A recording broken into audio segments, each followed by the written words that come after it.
Welcome back to the channel. This is Trendy Storm and you are watching second part of What If Naruto Became Curse of Hatred. If you enjoy this video, please like, share and subscribe to the channel. Now wasting no more time, let's start the story. Pain looked out over a megacure and hoped in his heart that Ryu would protect Konan, who was his last friend. And if he didn't, God would punish him. But Yokaze himself was the strange thing that made the Akatsuki leader mad. He didn't know anything about the man and had never heard of him. He fell from the sky. Everyone doesn't know anything about him, but Zetsu said he would be a great asset to the group. His only hope was that he was right. He also hoped Ryu could kill Orochimaru.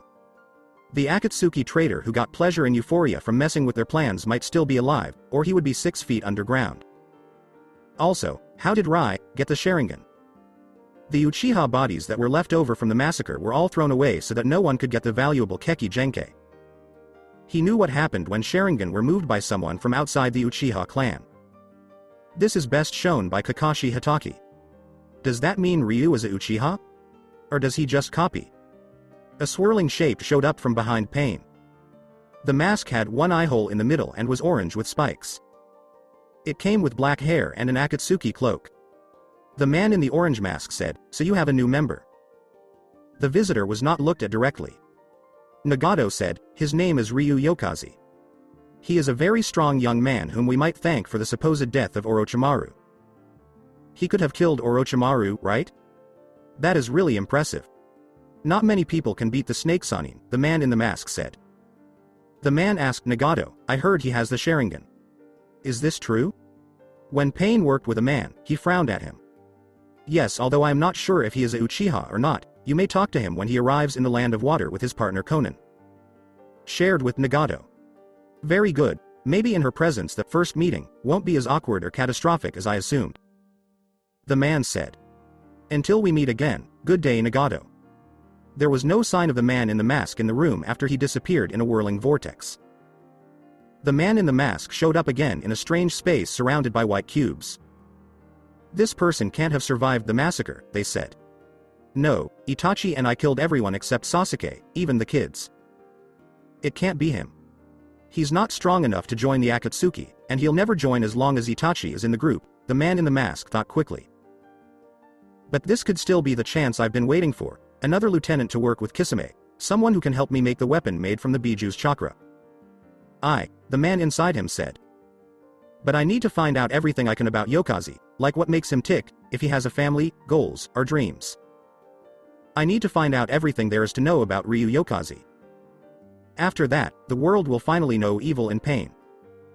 Two cloaked people were walking along the road that led to kirigakure somewhere else in the Land of Water. They wore conical straw hats with bangles that flapped around and black cloaks with red clouds on them. Their cloaks, which had high collars and hats, blocked most of their faces except for their eyes. One was a royal honey color, and the other was blood red with 3 thick circles around the pupil. They were having a friendly argument at the moment. The bigger of the two asked, "Are you sure we're going in the right direction?" He tilted his hat back with one hand to show everyone his Keki Genkai, or Sharingan. He looked at his partner and said, "Yes." His voice sounded like a woman's. "We should be nearing Kirigakure within a few hours." The other person said, "However, it will be nightfall soon and the mist will be akin to a maze. We should rest for the night before we see the Mizukage tomorrow." The other wanderer agreed with her partner's point of view.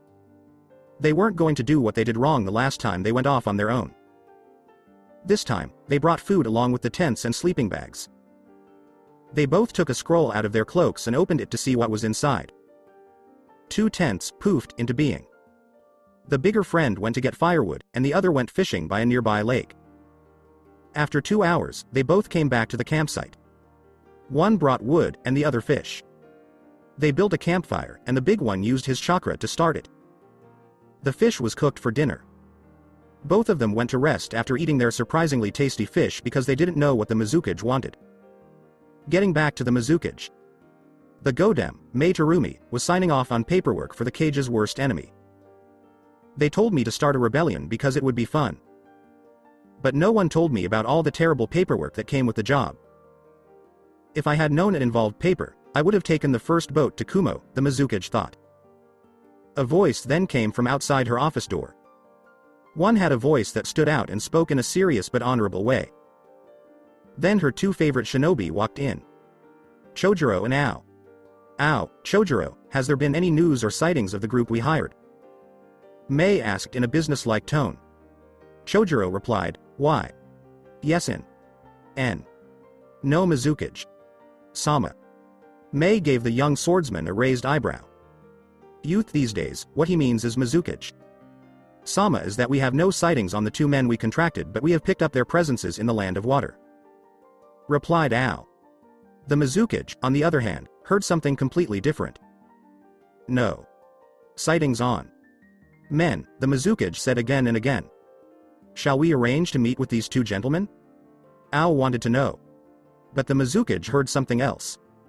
Set up with gentlemen meant to get married, Mei thought. Ao thought Mei's silence meant she agreed, so she continued to talk. Well, to be honest, I would rather prefer later rather than sooner. I just don't trust the youths these days always. Then Ao kept talking about youth, and Chojuro was being shy as usual. No need to get married young, get married late. When her subordinate said something else, she kept getting it wrong. We will never know what Ao meant by his sentence when he said, all hearts are voided things anyway. Marriage. Hearts are voided. That was the last thing that really sealed the deal. The Mizukage got up from her desk with an angry look in her eye. She smiled and walked over to Ao, whispering something in his ear. Shut up or I'll kill you. Ao looked like he had just seen the devil. His face was pale as a ghost, and he couldn't think of anything. We hope that he will listen to that threat. Naruto woke up in the middle of the night from another bad dream. This has been going on since he started studying with Madara. Every week, when he woke up, he would have a new nightmare or an old one that had been changed. Naruto called them night terrors because they wouldn't go away. He never woke up yelling or screaming, though. He would wake up quietly, with no sweat on his forehead. He wouldn't talk because he knew there was no point. He didn't need to be comforted. The whole thing was sad and pitiful to him. Naruto said in the wind, another one. The new night terror he was having was very different from the others. He left his tent and akatsuki cloak behind and put on his armor and coat with a hood. Now he was outside his camp, looking up at the bright stars. Naruto breathed. They say light can be found in the darkest places. Such an idiotic notion.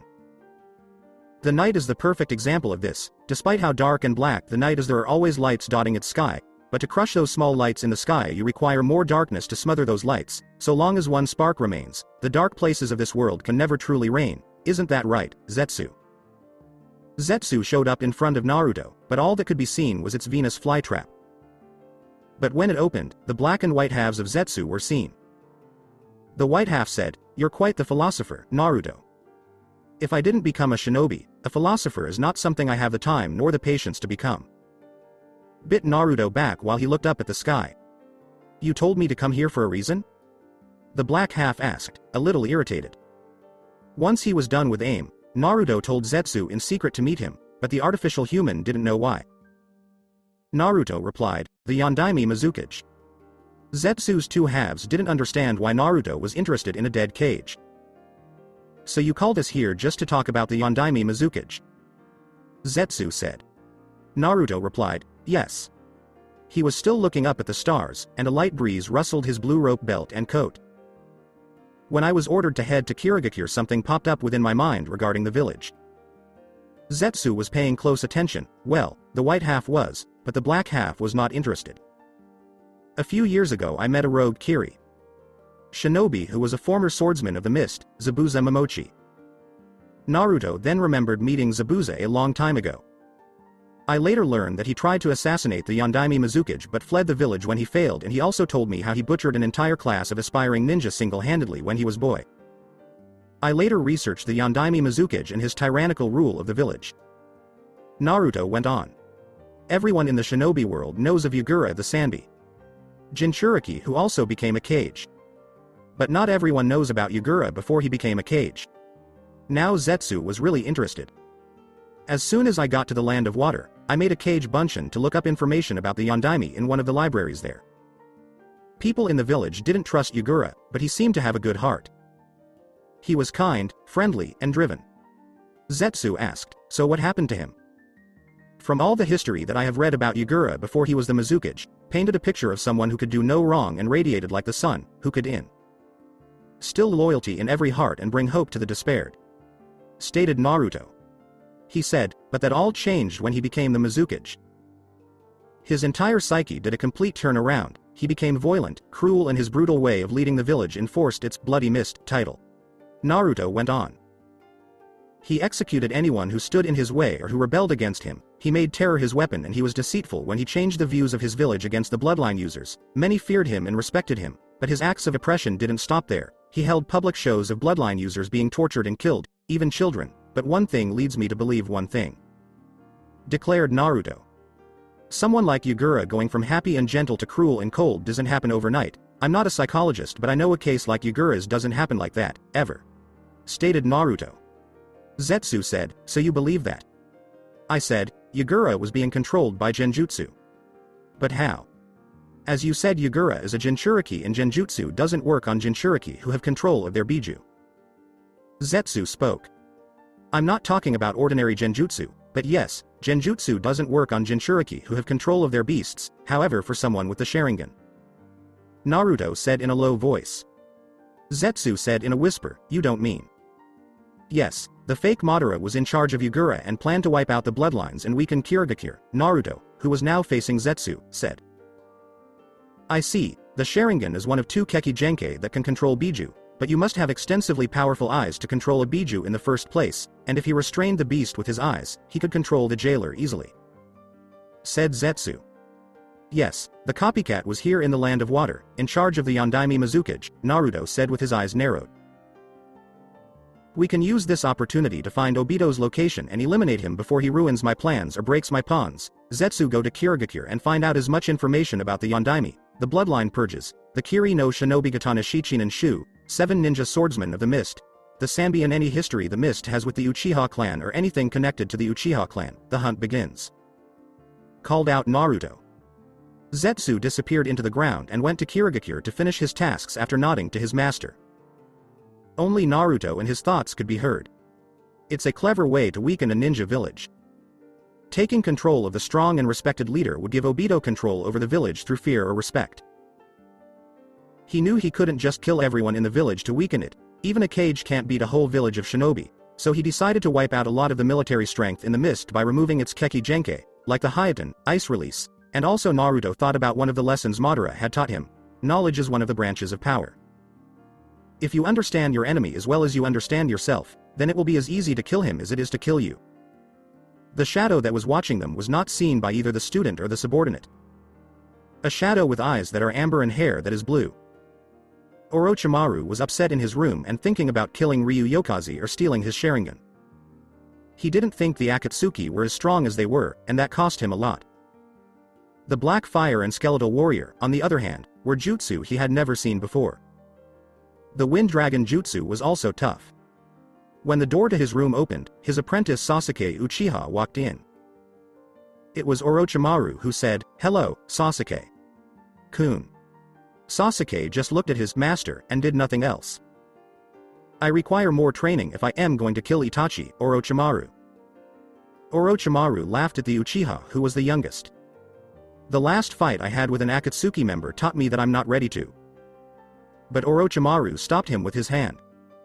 There was a narrow look in Sasuke's eyes as he asked, "When are you going to stop hiding it from me?" The snake asked Sasuke, "What do you mean?" But Sasuke knew what it meant. "What I mean is, when are you going to let me in on the secret of you having the Mangekyo Sharingan?" Talk to Orochimaru. Sasuke's eyes got bigger in fear and shock. "And I don't understand why you didn't use it against our dear friend from the Akatsuki, Ryu," stated Orochimaru. There was only silence between them, but Orochimaru knew he had to answer. "I know that the Mangekyo causes me to lose vision in my eyes when I tested one of its jutsu, and from that lesson I am saving my Mangekyo for Itachi," replied Sasuke. And Orochimaru's smirk was still there. He was a little bummed that he had never known about the eye's weakness. With a nod, Orochimaru agreed that he should save the Mangekyo for tougher opponents if he had them. Both of them got up and went to the base's training area. Sasuke would be stronger until he faced Itachi after his humiliating loss. A man in full black armor was standing in a forest that was on fire. He wasn't scared of the hot flames or the tortured air. He looked like he was enjoying all the damage that was being done in the forest. He wanted to see the world burn like the trees. Then he wanted to make a new world without any bad things in it. He lives in a flawed world where fear and hatred have literally eaten away at it. Nations don't trust each other, and enemies kill innocent people out of paranoia and fear. In the world he would make, there would be no war, fear, or pain. That would be the only way in his world. When the man in black took off his hood, his golden, spiked hair showed. His Sharingan was looking over the empty land. The look on his face and the thoughts in his head were both blank. The wind coming from the flames was strong and sharp. It cut his face clean, but he didn't feel any pain or flinch. After that, he heard a voice far away. A voice that was familiar and recognized. He walked slowly toward where the voice was coming from. As he walked, ash would cover his clawed boots. But the ash seemed to be moving on its own, taking the shapes and faces of people he used to know and whispering his name. Someone with wild-looking hair and a puppy, a ninja in a mask, 2 kids with white eyes, an old man with a fire-themed hat, a fat boy with swirls on his cheeks, a girl with pink hair, a man that looked like a shark, and so on. He kept walking, ignoring the ash that looked like ghosts. Their whispers hurt his ears like teeth, their claws were on his spine, their breath was making it hard for him to see, and their eyes were looking into his mind. So the man who looked like a samurai would listen to them one last time. They tried to grab him and make him listen. As soon as their hands touched his body, though, they turned into ash and fell to the ground. The blond man saw the ghost slowly turn into ash out of the corner of his eye. But his steely eyes were fixed on one thing, the path in front of him. The trees were still getting burned by the forest fires, but they weren't killing them. He looked up and saw neither the sun nor the moon. Instead, he saw gray clouds that matched the color of the ash on the ground. After finally making it out of the hot forest, he saw a gray, lifeless wasteland. The ground was gray and flat, with no mountains, rocks, or plants in sight. He kept walking until he got to his destination. For what the blond man thought were hours, it was only minutes. He walked and walked until he reached a place where he could stop. He then found it. A blond boy with spiked hair and an orange jumpsuit was sitting on the ground and looking into a dirty, gray puddle of water. He was wearing a necklace with a green gem and other things on it. The man with red eyes looked at the boy and saw fresh tear streaks and eyes that looked dead. After following the edges of the gray puddle, he stood in front of the boy. He sat down next to the kid. He only saw that his eyes were red and swollen and that his whole body looked dull and colorless. Like her, he looked into the puddle but couldn't see himself. He turned around and saw the boy staring at him with dull blue eyes. The tired boy said, "You used to be like me." He played with the necklace in his hand by moving it around. The blond man looked at the boy with careless eyes. Was he a threat? Or a message? The man spat, "I was never like you." He liked this kid very little and already didn't want to talk to him. This boy said, "No, you were different once, less than what you are now." The orange-clad kid got a strange look from the man. "That color is awful." The man snarled, "You don't know me, so don't think you do." He didn't like this kid anymore. The kid said, "I know you better than you know yourself. You were once happy, you were always happy no matter the situation, no matter how much pain was thrown at you, you always smiled that you knew things would get better in your life.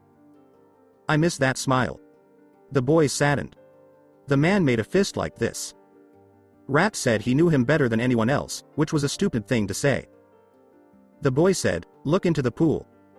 The man finally decided to swallow his pride and look into the puddle. It was dirty and black, and he couldn't see anything. "What am I supposed to see in this?" the man asked, pointing to the puddle. The boy told them, "Just keep looking, and you'll see." The man did what was asked and looked into the pool. He first saw dirty water, but then the picture changed and spun around.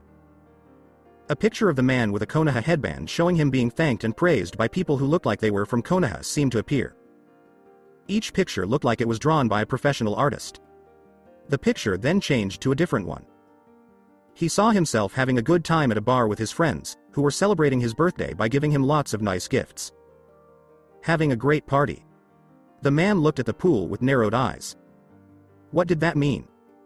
It changed again to show him in white and red robes with a blonde woman with a big bust putting a red hat on his head that said, "Fire," in kanji. He then turned to face the crowd, who surrounded him with loud cheers. In the last picture, he was holding something. Along with him, there was a woman with pink hair and emerald eyes. He was most confused by this picture. What were these pictures and what did they mean? The thing he was holding was a baby. It was a blonde baby with green eyes. There was a beautiful smile on both of their faces. The blonde man and the pink-haired woman. The picture changed to both parents feeding and teaching their baby how to walk.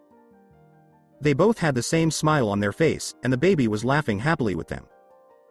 This picture made him feel empty, angry, and sad in some way. He had no idea what this meant, and these pictures were making him even more confused. The man in black asked in a sad voice, "What do these pictures mean? Who is that man in the painting?" He never took his eyes off the baby. That little person had so much power over him. "They were chances that were lost," the boy replied. "What?" the man asked back. As the boy thought, if you hadn't stayed with that man, this is what would have happened instead of what you are now. Still looking at the child, the man. What he saw made him sick. He put a lot of chakra into his right eye, which turned on his eternal Mangekyo Sharingan. The pattern on the shuriken looked like a scythe, and black flames rose from the dirty pool of water to burn it. He didn't take his eyes off the little boy until the fire burned the water away. He looked back at the boy. The man said, "There is nothing in my heart but hate." Both he and the boy got up from where they were sitting. At this point, they were facing each other. The man growled, "Who are you?" He had his fist clenched and his teeth were clenched, but angry is not the right word to use right now. The boy replied, "It was you." The man's eyes still had that cold look in them. The kid put out his hand and put the necklace in the right hand of the other kid. The boy said, "I miss that smile." The man clenched the necklace in his fist and made it tighter. With one swift move, he reached over his shoulder, took the katana off his back, and used it to kill the boy with a diagonal cut. From the horrible cut on the child's chest, blood poured out right away, covering the man's face and hair in blood. The boy's body filled with blood, which formed a big red puddle on the ground. The man said, "I was never and will never be like you." The jolt awoke Naruto up, and sweat was running down his forehead. Naruto asked, "What was that?" It seemed like he was having another nightmare, but it was the same nightmare he had the night before. He didn't understand anything about his dreams. That was a whole different thing. What did that mean? Why do you want me? Were just a few of the questions that were on his mind. After having this kind of dream before, the blonde thought it was real. He held the sword and heard someone whispering in his ear, as if they were talking to him in real life. He had his hands around his face and was breathing more slowly. The old goat tortured him in the worst way, so for something to affect him in this way was really something. He also thought that a simple dream had made him feel this way, which was sad and made him feel weak. And being weak was the one thing he hated the most. When they decided to move and start their journey to Kirigakure, Naruto put on his black armor and tattered black coat. He also put on his akatsuki cloak and slung his katana sheath across his back. When he got out of his tent, he saw the campsite he shared with Conan. The campfire was put out a long time ago, and they threw away the food that was left over. When Naruto got back to his tent, he pulled out a scroll, made a couple of seals on it, and slammed his palm against it. He sealed the tent inside the scrolls and used twine to tie the scrolls together. He turned around and stared at Conan's tent. He wasn't sure if she was awake or not in the tent at all. Naruto decided to be careful because he remembered how women beat him up years ago. Even though he was strong, he knew that a mad woman was the most dangerous thing in the world. It was just loud enough to hear. But he didn't hear back. No matter how many times he said her name, nothing changed. He was smart and made a Cage Bunshin clone. The clone opened the tent for him. When the clone looked inside the tent, it saw that the living area was empty.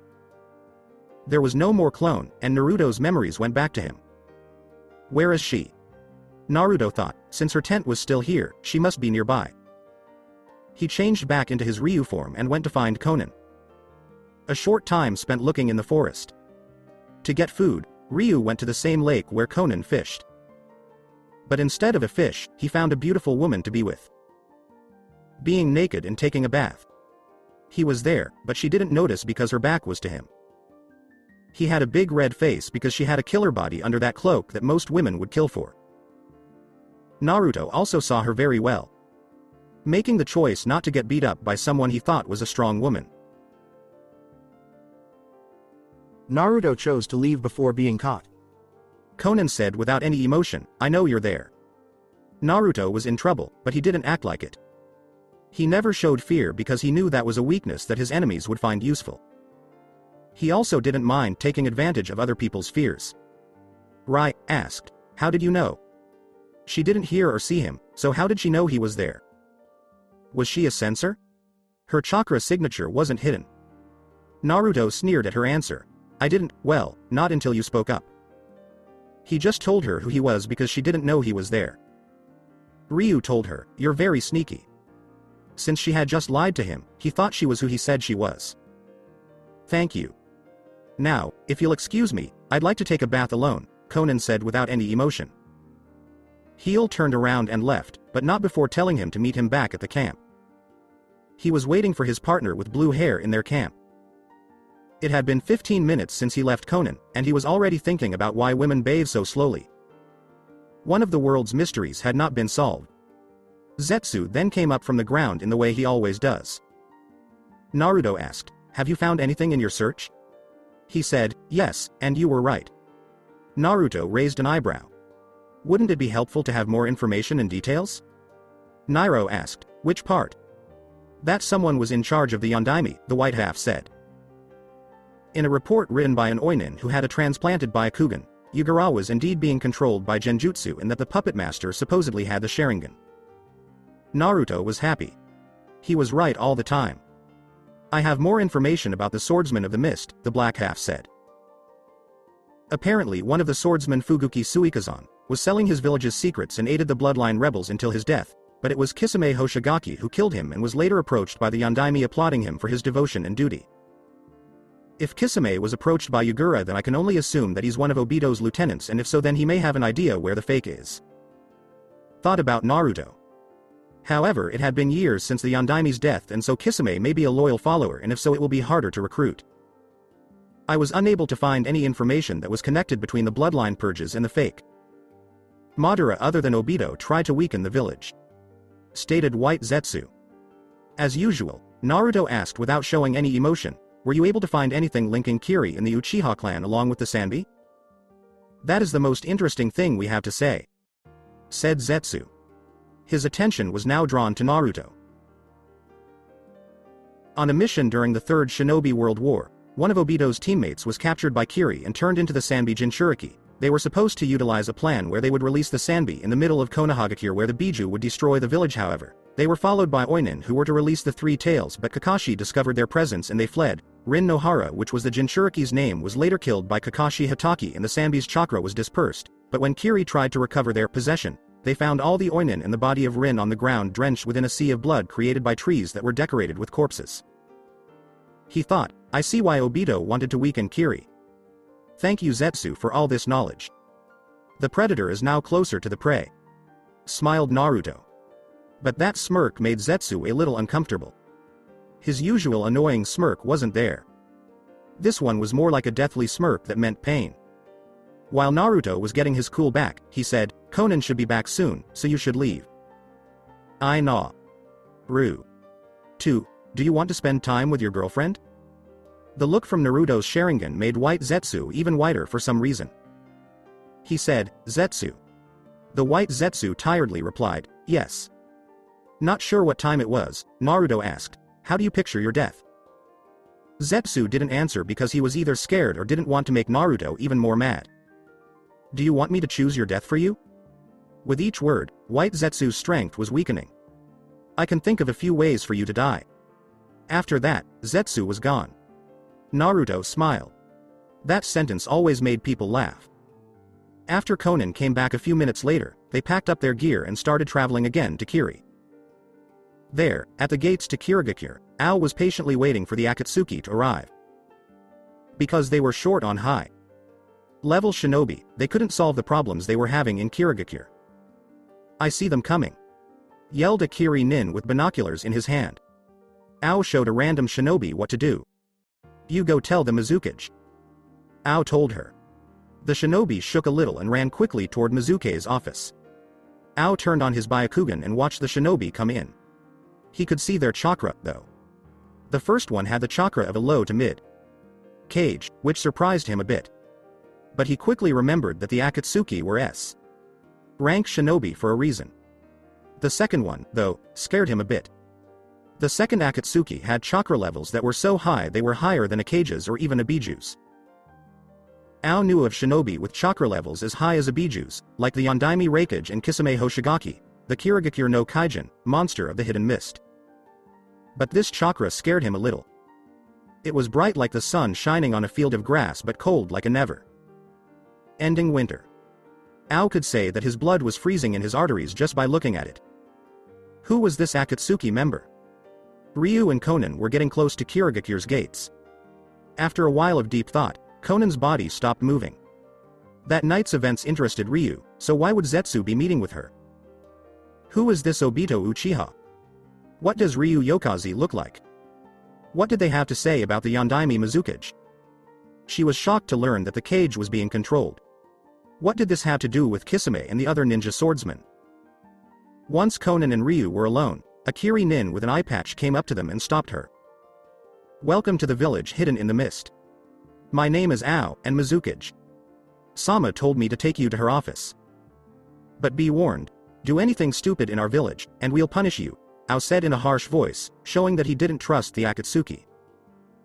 You have nothing to fear as long as your village is contracting the Akatsuki and pay us in the end there will be no trouble, said Konan calmly. With a nod, Ao looked at the other Akatsuki again. You will have to remove your hats when meeting with the Mizukage, Ao told me. The rest of the way to the Mizukage Tower was walked by both groups. As Naruto walked through the village, he looked closely at every building and store he saw. Konoha and Kiri were not the same. In Konoha, the buildings and towers were round, and there was mist. A lot of fog. When they got to the tower of the Mizukage, Naruto felt like he had seen this before. The tower looked a lot like the Hokage Tower he remembered. They went inside the tower and went up the stairs to the office. It was Mei Terumi's office, and she was doing work. Enter was her signal when she heard a knock at the door. Ao walked in with two people who were cloaked in black with red clouds on them. They were wearing conical straw hats. If you could please remove your hats, I would like to see the faces of the people I have contracted, Mei asked gently. Naruto and Konan did what she told them to do. Mei looked at the shinobi and kunoichi in front of her waitress. She looked at the kunoichi first, and she had to tell her how beautiful she was. She was just as good looking as Tsunade. The shinobi to the kunoichi's left, on the other hand, made her gasp for air. He was pretty tall, and his face was well narrowed. He had round eyes that were slightly narrow and chin length hair that framed the sides of his face. A few strands fell in between his eyes and parted at his nose, making a low ponytail that fell between his shoulder blades. She was surprised to see that his hair was such a bright golden yellow, but he had Sharingan in his eyes. This man was a beauty god all around. Mei had to push down her blush so she could think straight. Mei hears softly, "Welcome to Kirigakure." She keeps her eyes on Ryu the whole time. "Thank you for your kindness, Mizukage Sama. My name is Konan, and this is my partner Ryu Yokaze." Before Konan could finish her sentence, someone in the room let out a gasp. Everybody looked at Ao, who was shaking a little and biting his lip to stop himself from talking more. What made his teeth chatter and his shaking worse was when he looked into Ryu's Sharingan. Being honest, he was scared of those eyes after all the times he had seen Sasuke Uchiha. Naruto's, on the other hand, scared him because they looked dark. Naruto didn't do anything but turn his head, and Ao was staring into those deep red eyes. Though Ao was sure that the world got darker and a shadow appeared behind Ryu, Mei woke him up by telling him to be polite and leave before he could look into the shadow. Once she said that, Ao quickly left the office without even looking back. "Excuse me, sir, but could you please go on with your work?" Mei asked in a serious voice. She would melt Ao if he did something that got in the way of her business. "Thank Mizukage Sama. As I said, I'm Konan and this is Ryu Yokaze. We were the ones assigned to any missions that Kirigakure or the Land of Water has." Spoke in a neutral way. It was hard for Ryu to listen because he was looking at the door that Ao left through. And it looks like the Kuro Ryu's Black Dragon fame has spread to this part of the Land of Water too. Naruto thought, that's interesting.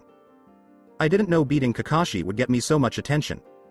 Ryu looked back at Mei, who was still talking with Conan.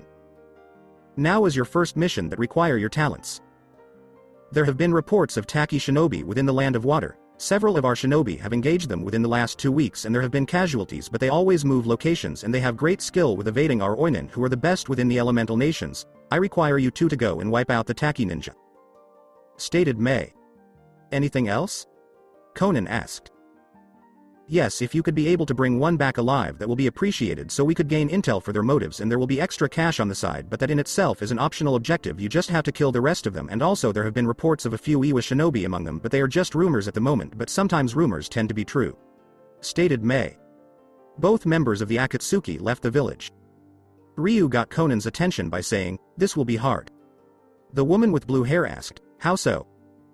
The Land of Water is a large collective of islands and right now we honor the largest island. Splitting up is not the most appropriate decision.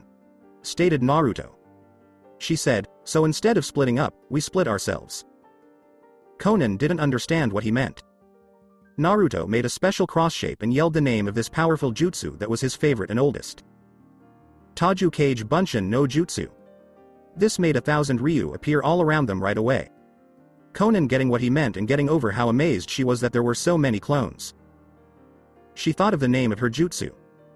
Shikigami no Mai, Conan said, and then her whole body began to unfold into many sheets of paper. After that, they turned into butterflies and flew around the Naruto copies. Ryu told him, have one of your butterflies stay here with me and have another butterfly pair up with a clone. Then they will go look for the Taki shinobi teams. Conan couldn't complain because it was a great plan. When one of the clones finds the campsites, it will disperse and the intel will come back to me, and then we kill the foreign ninja when we meet up again. They then used their invisibility jutsu, and each clone and paper butterfly went their separate ways. After an hour, Naruto was still meditating in the same place where he built his army, while he waited for one of his clones to spread out. The paper butterflies that Conan made were all sitting on each clone's shoulder and waiting patiently.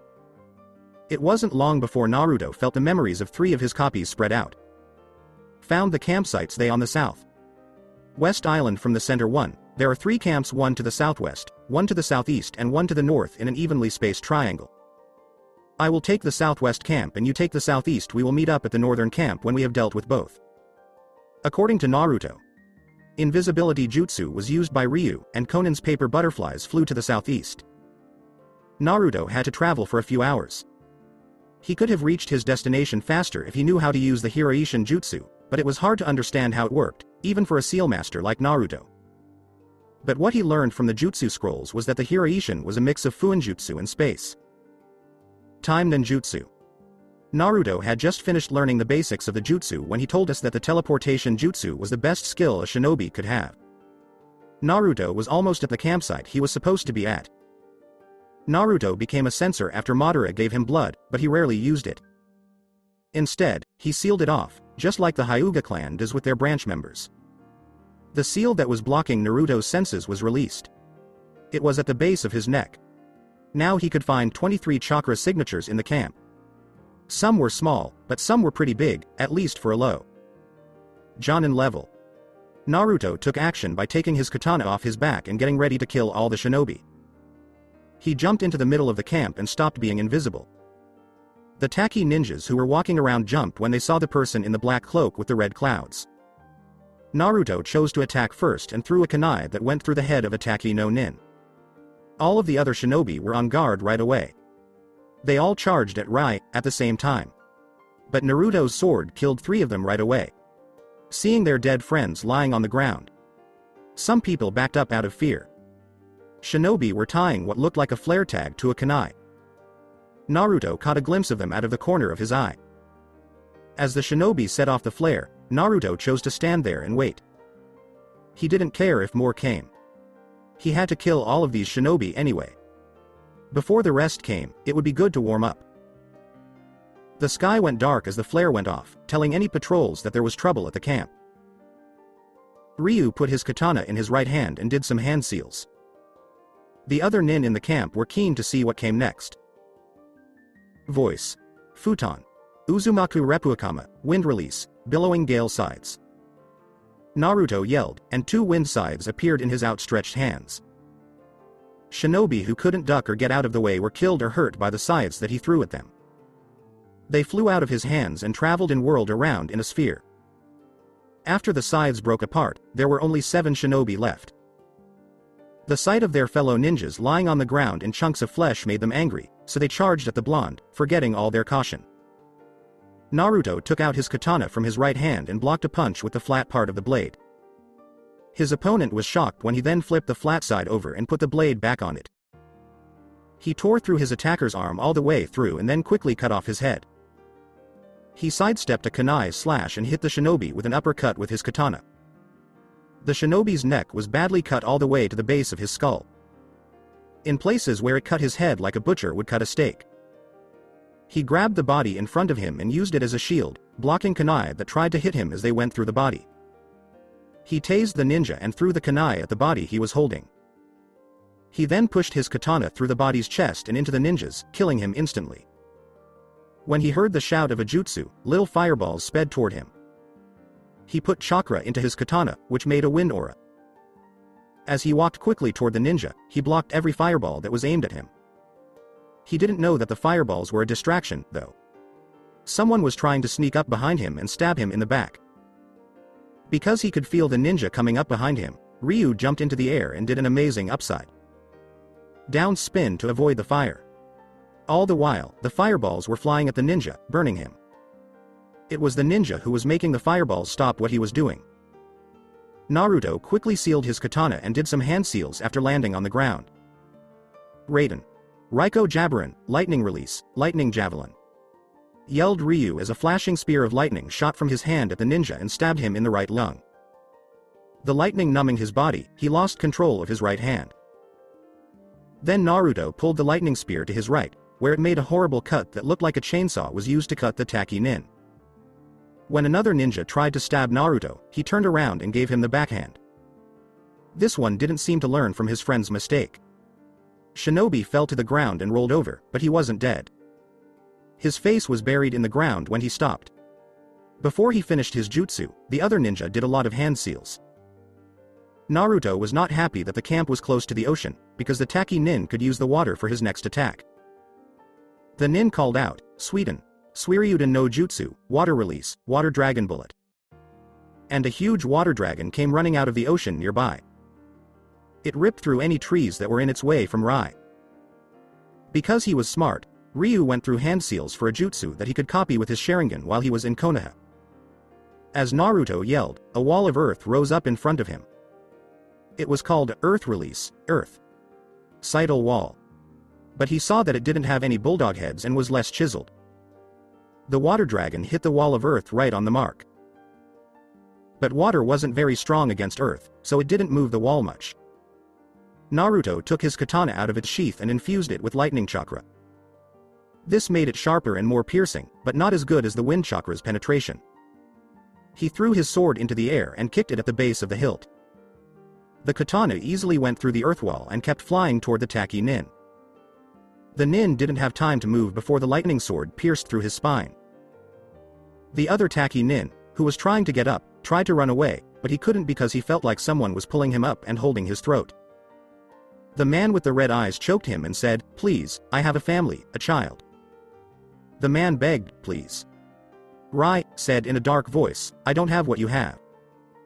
The nin's throat was crushed in an instant with enough force.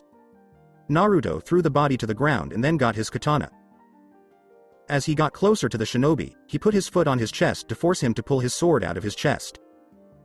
He then cleaned the blade and put it back in its holder. His next move was to wait for any patrols that might have been called when the kunai flare went off. He thought it was a man's voice because it sounded like it was coming from behind him. When he turned around to face the voice, it was an Iwa Nin. As the Iwa Nin looked around at all the death, he saw that most of the bodies were already cut up into meaty pieces. Some people were only stabbed or cut, but their blood was all over the ground. There was a man in the middle of all the emptiness who was wearing a black cloak with red clouds on it. He stopped moving when he saw the man's face because it looked just like the victim's. Yondaime Hokage. The man whispered. You're the Yondaime Hokage. The Iwa nin said, pointing at Naruto. The look in Naruto's eyes turned into his ever-present Mangekyo, and he got very angry. The Iwa ninja didn't even have time to blink when someone put their hand on his heart. The Iwa nin coughed up blood, his body hurt, and someone had their hand on his heart. If you're going to kill me, do it already like how you murdered all the other Iwa shinobi that died valiantly, stated the Iwa nin. But Naruto had his evil grin on his face. That you think I'm the Yondaime Hokage is silly, Naruto said with a cocky grin. I'm someone much worse. But how to kill you? Crushing your heart is too cliché. How about this? After that, Naruto started to focus wind chakra into the palm of his hand, making tiny wind blades. The Iwa shinobi began to scream in terrible pain. The wind cutting into his heart was the worst feeling he could think of. After so many cuts and slashes, the ninja could no longer fight back. He felt his life slipping away. The shinobi was dead in a matter of seconds, and Naruto threw him to the ground without any ceremony. Naruto looked down and saw that his hand was covered in blood. He smiled as he looked at the red liquid. When he looked at what he had made, he saw a heart that had been cut and carved and was bleeding from every hole. Naruto didn't mind killing.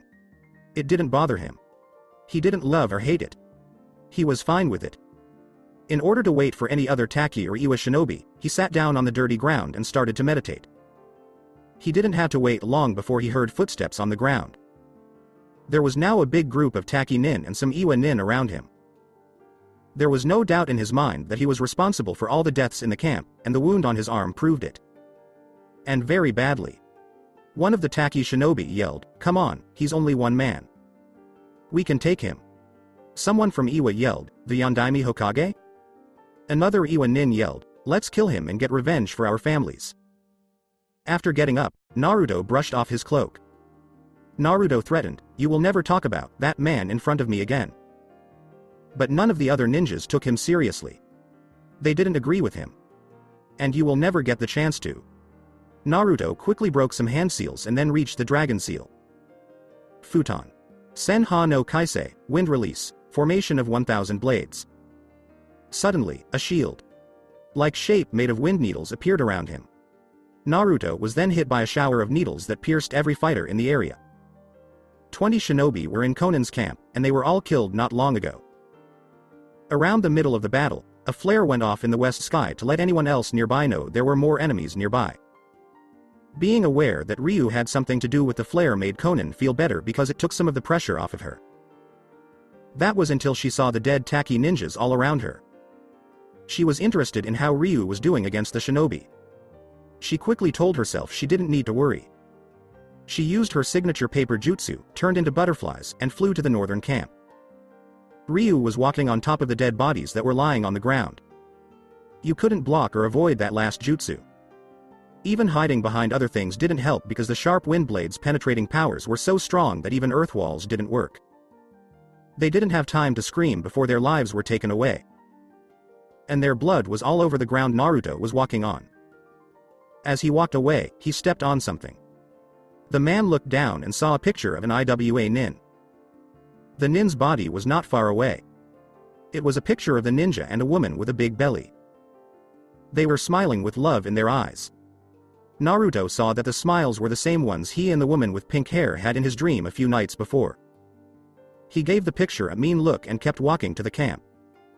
He didn't feel sorry for people who were in love. In a past life, one of the things he wanted most was love. Maybe he could love someone like that family in the picture. Could be. Along the way to the camp, he walked for a while. He felt great after the warm-up slaughter. His body felt refreshed and full of energy, and he knew he needed to dump a strong jutsu soon. When he got to the camp, he could tell Konan was close by. Konan was waiting patiently behind a tree not far from the northern camp. Luckily, no one had seen her because there were no sensors. In the corner of her eye, she saw her partner with blonde hair. "Since you are here, I'm to believe that your assigned camp has been dealt with," Konan told Rai. Naruto said, "It sounds like you didn't believe me." Then Konan said, "I did." Ryu's eye twitched. He didn't like being questioned. It sounded like a slight on his skills. Was she playing with him? And I also assume that you let the flare go off. Ryu said with a small smirk, I was doing my job and having some fun at the same time. Fun? Asked Conan. In battle I have a very bad habit of holding my power back and making the fight more enjoyable for myself. I'm a censor, but I hold that talent back whenever fighting to give my opponents an advantage over me. Rai said in barely hidden arrogance. You so sound very sure of yourself, and it's best not to allow your arrogance to cloud your mind. A bit, Conan. His answer was, not arrogance, confidence. If a battle gets boring, I become serious and end the fighting before I die of boredom. You sound like a warmonger or battle master to me who enjoys killing just to amuse himself. Replied Conan. If you had been listening, you would have heard that I never said that I like killing, just combat itself. Told Rai. Conan looked at Ryu with a little more interest, but she chose to end the conversation and focus on their goal. We still have to deal with the last of the Taki Nin, Conan said as she looked at the camp. We should at least try to keep one alive so the mist can interrogate him. Sure, I can keep one alive. In fact, I already had a jutsu I wanted to try out, Ryu said with his known smirk. He yelled, Kaiten, Yurehi Kakuhin Shippo, fire release, flickering fire whipping tail. As he sent fire streams toward the enemy camp. The fire was going around people who were sleeping in tents and setting them on fire. True to its name, the fire looked like it was going around like tails. You could hear the shinobi's screams from Conan. A young girl, she had seen many deaths during the Second Shinobi World War, when she and her friends Nagato and when Yahiko met the Sannin for the first time, she died a lot more. With her eyes, she could tell that her blonde partner had also seen death with those cold eyes of his. I can sense a few who are still clinging to their wretched lives. Yelled at Rai. And Conan could tell that he was angry with them, as if he didn't want them to suffer, but his face quickly changed back to its neutral state. Pick a Taki Nin to bring back to the village. I will go on ahead and report to the Mizukage of our mission's success. After that, Ryu started to walk away. Come back to kirigakure. He left Conan, who was keeping an eye on him. He seemed to have lost a loved one, just like she had. She could relate to him. Naruto made it back to Kagaya. He was going over his dream or nightmare again, the one with all the ghosts and the little boy in orange. They were exactly the same as the dream he had before. Was he going crazy? Was the Eye of the Moon plan causing him a lot of stress? No. It wasn't a vision. He didn't believe in them. But why did the boy say he was him? What did he mean by his psychological mask? There was no such thing as Naruto. It was all a lie. He was now really himself. Why, though, did all those visions make him sad? He knew those visions would never come true because people would always hate him, whether it was because he was the Kyuubi container or because of something out of his control. It wouldn't matter if the village knew he was the Yondaimi's son because he was a sheep in a world of dogs in a past life. Now he's a wolf. Especially the ones with the woman with pink hair and the baby. Their love for something so small. For him, the idea of love was an illusion. Nothing could explain love. Could you see love? Could you use it as a weapon? At least he thought he knew what love was like, but he didn't. These are like the Sandaime and Iruka. No, they loved him because they felt sorry for him. He hoped that one day someone would love him as much as they love him. Just give him a chance.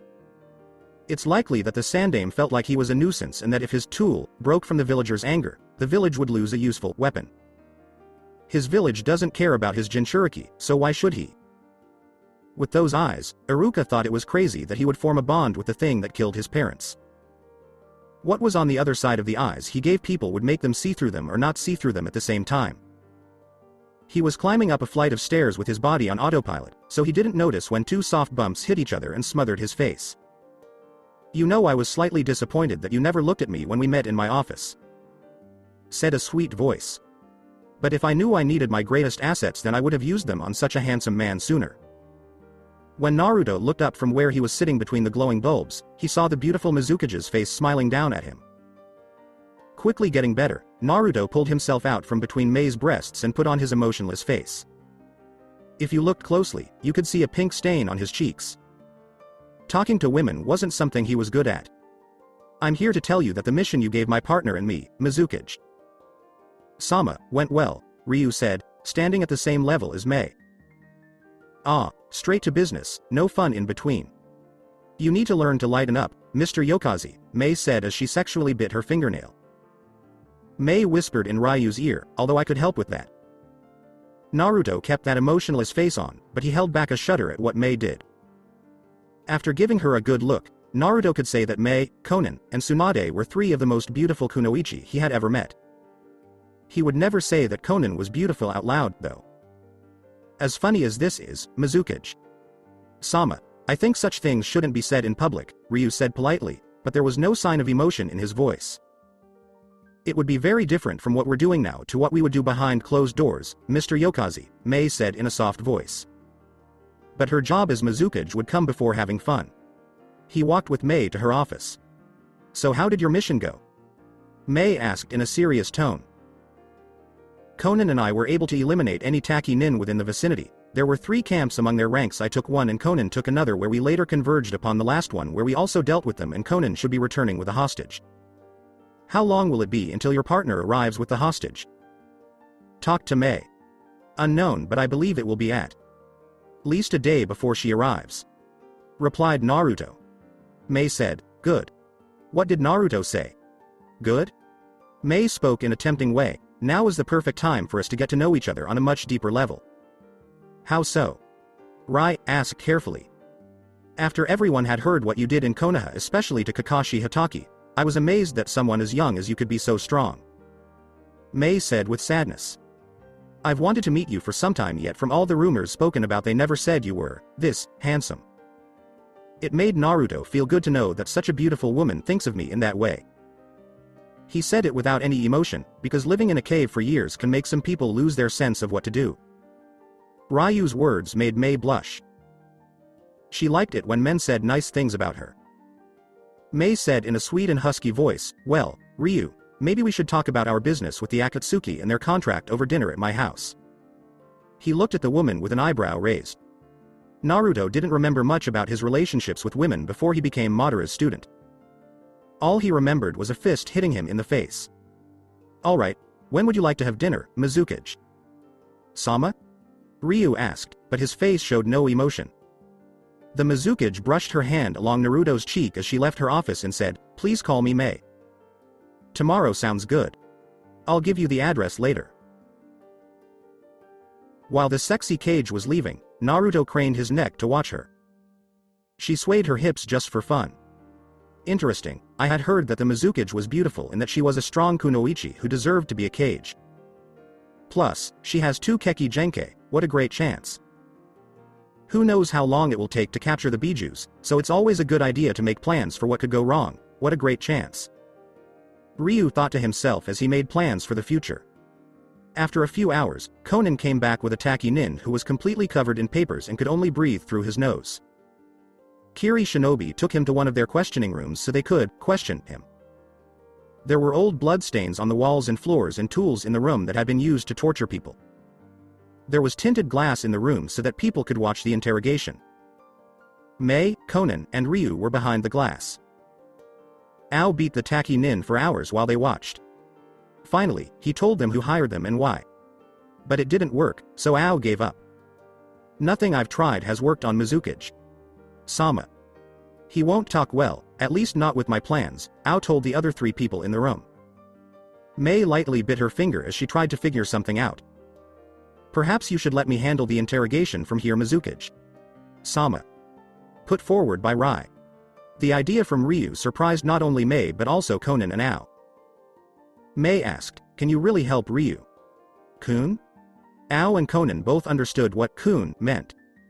Naruto was sure, it will go down in history as the shortest interrogation ever. He went into the prisoner's room and sat down across from the shinobi in a chair with a table in the middle.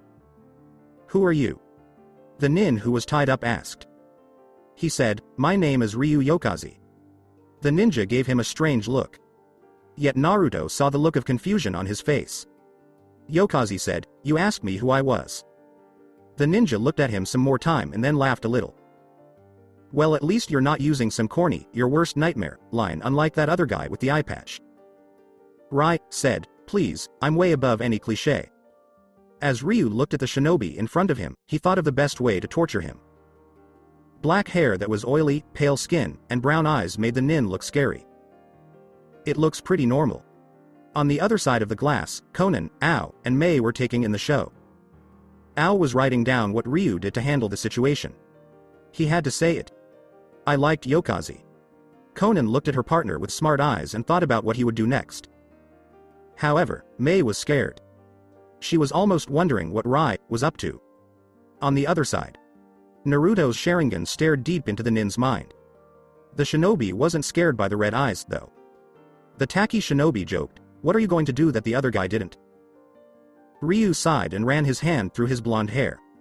He asked, "Do you know what pain is?" The ninja didn't answer, but instead just looked at him blankly.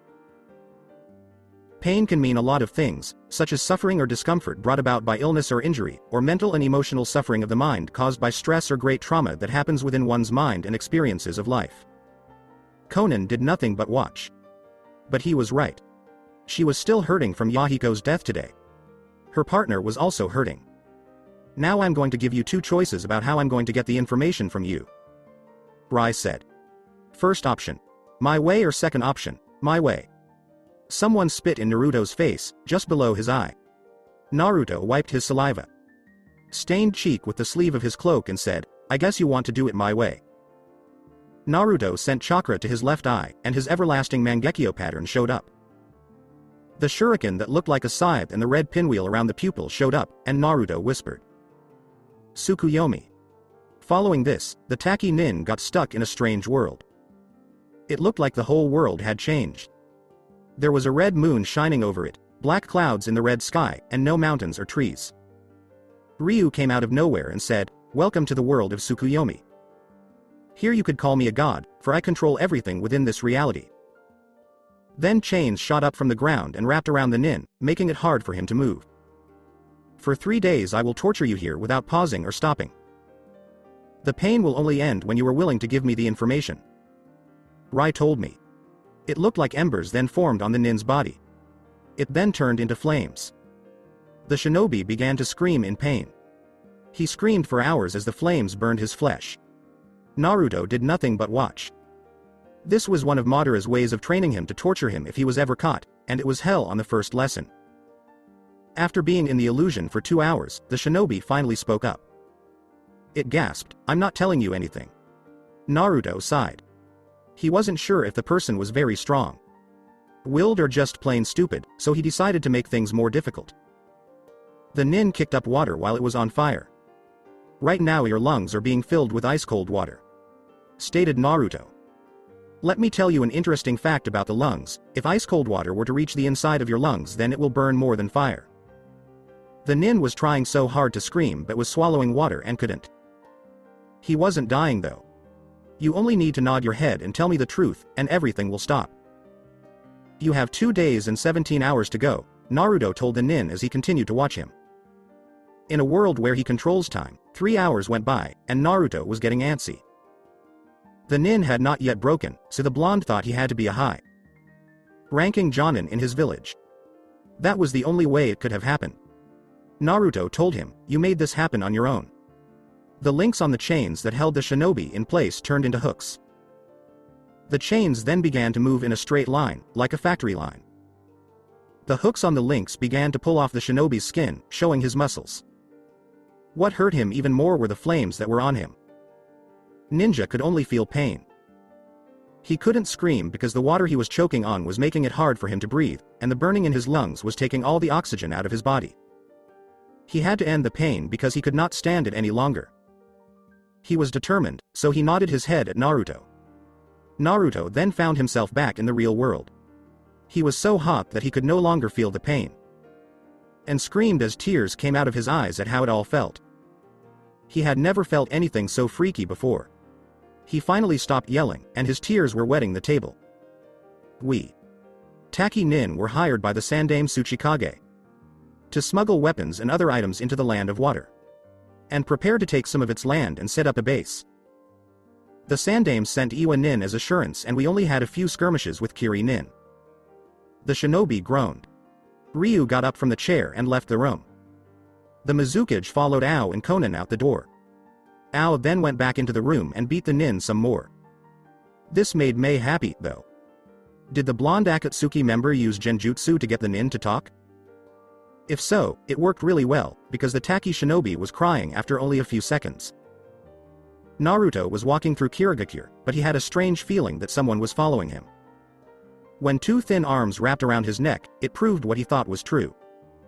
Naruto knew the voice well. It said, "Thank you for your help with the interrogation, Ryu-kun."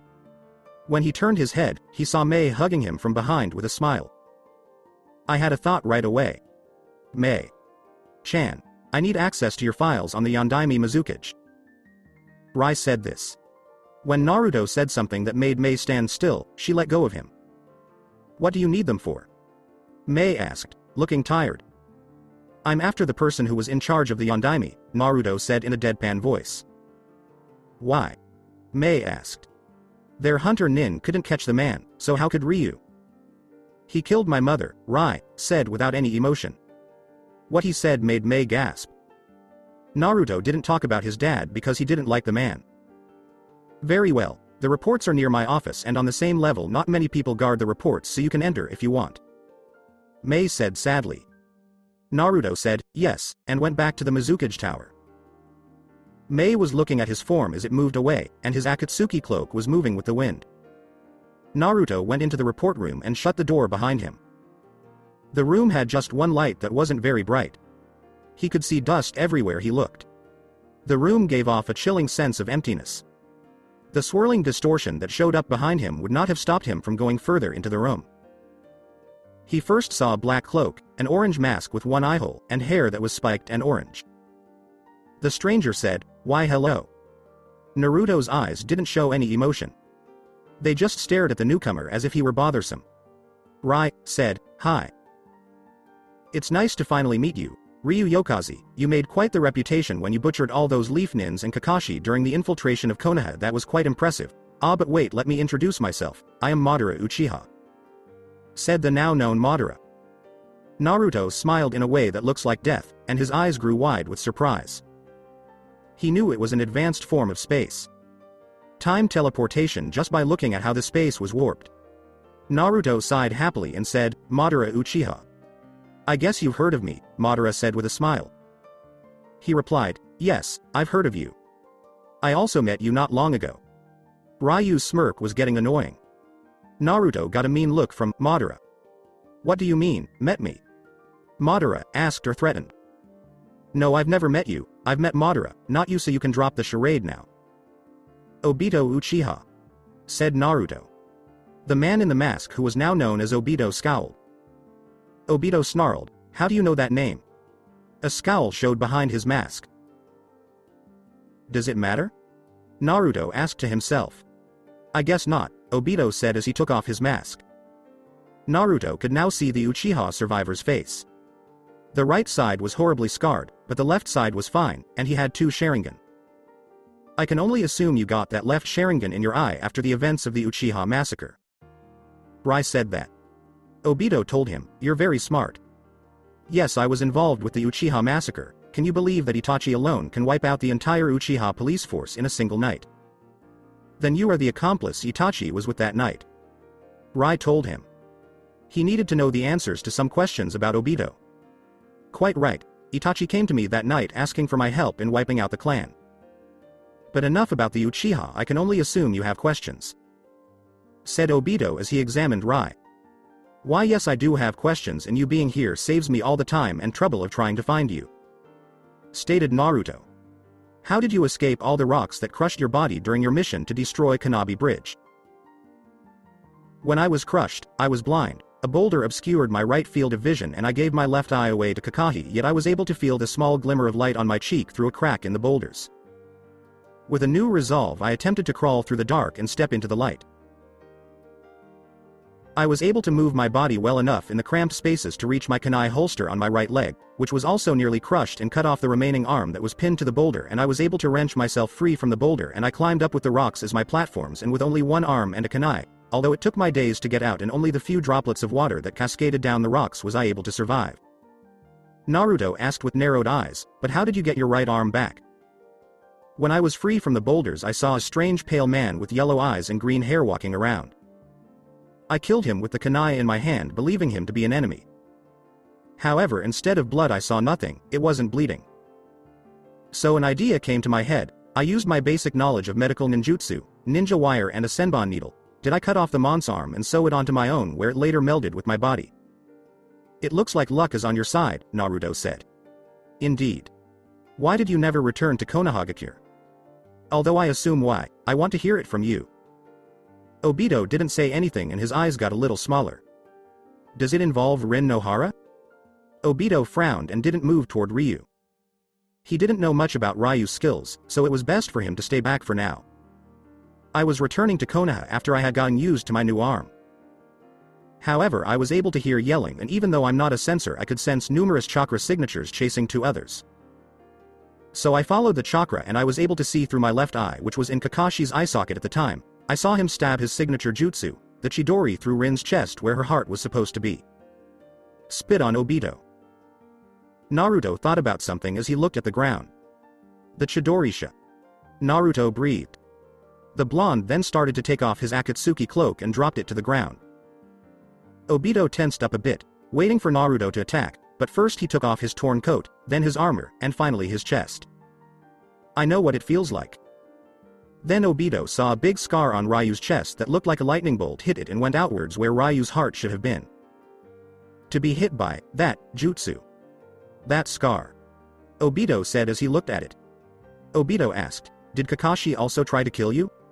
No, someone else did that, Rai said. Sasuke Uchiha. Obito quickly putting the puzzle pieces together. You're Naruto Uzumaki.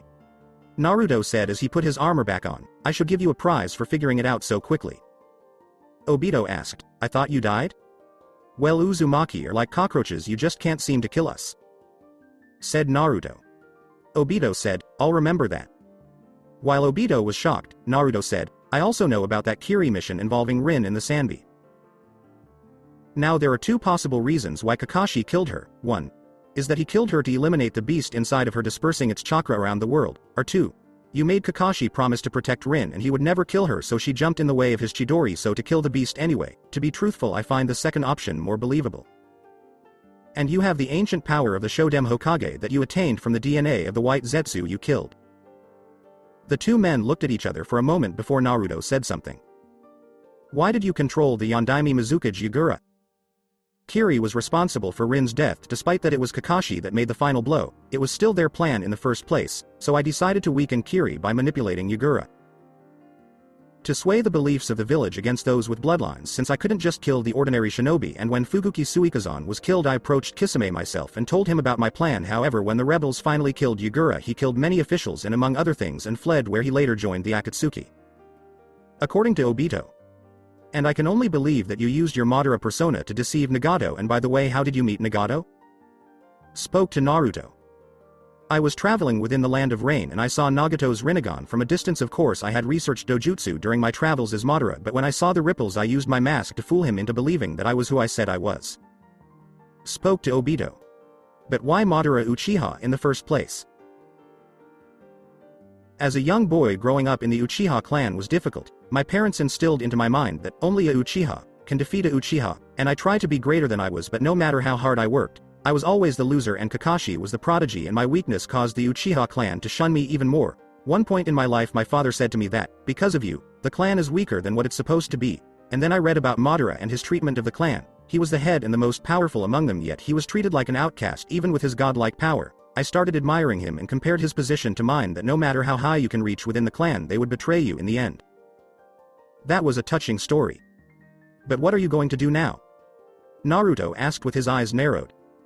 He smiled and said, well, I did come here to recruit you to my cause. Obito scowled after Naruto laughed, which was followed by cause. Please, I know what your cause is. You plan on sealing the biju within the statue to create a weapon, correct? Obito, who was still angry, said, yes. Naruto didn't say anything, but he stopped laughing and put on that annoying smirk instead. Naruto said, I'm not going to join you. Instead, I'm going to stop you and replace your plan with mine. Obito was still making a face, and Naruto was still grinning. What do you plan to do to me? Killing me would be the most popular answer, but you can't do that here, this is not the right place. Obito crossed his arms. Naruto's face went back to its normal, neutral look. Kill you? No. I'm going to make you my personal toy where I will torture again and again. Oh, but not physical torture. No, I'm talking about the torture that you can't heal from, the mental kind, and when I'm done with you, you'll be nothing more than a broken plaything, discarded and forgotten, and then you will be begging me to die and the world will remember you as nothing more than a puddle of blood on the ground beneath my heel. Naruto said with disdain. 6 months from now, south of the Fire Temple in the Land of Fire there is a valley large enough to wage a shinobi war. There we will meet again and face each other in battle, for you threaten my plan and I threaten yours. Very well, there only one will reign as the victor. I will create a weapon that will bring hatred to this world. Declared Obito. There is no such thing as peace in this world, only pain, war and hatred. I will create a world that there is no hatred and war, where there is no winners or losers, where there is no darkness, only light, the perfect world. Cried out Naruto. In 6 months train and become stronger, and when your eyes are ready come and face me. Stated Naruto. Obito went away through Kamui, and Naruto just stood there and smiled. And know that the student was the one who beat the fake. Naruto was getting ready for his date with the Mizukage by standing in front of a mirror in his hotel room. He lied when he said he was scared. After that, he scowled. He had fought many opponents at once without being scared, but when he thought about his evening with the Auburn beauty, he felt anxious. What he was feeling at the moment, which was anxiety, made him feel sick. He didn't know what to do on those kinds of nights. Getting along with women wasn't his strong suit. He didn't know proper manners or how to have fun with a woman. It didn't make sense to ask Zetsu because the plant man was just a bad copy from a movie trope.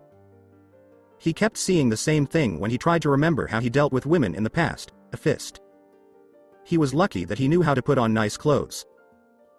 He was wearing a black business jacket, a white shirt with a collar, black pants, nice shoes, a yellow tie that matched his hair, and stylish leather gloves at the moment.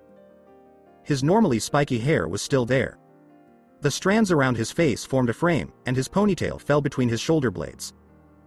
He went out of his way to buy a bouquet of plum blossoms because he thought it would be nice to give flowers to a woman.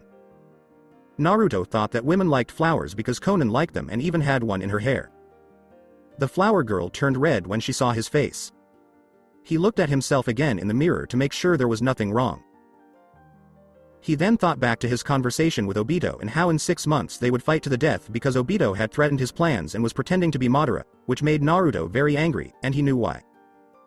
Madara himself said that Obito was a copycat who could never live up to a name that was bigger than his. That was not Naruto, though. You didn't say you were Madara Uchiha without having a lot of power to back it up.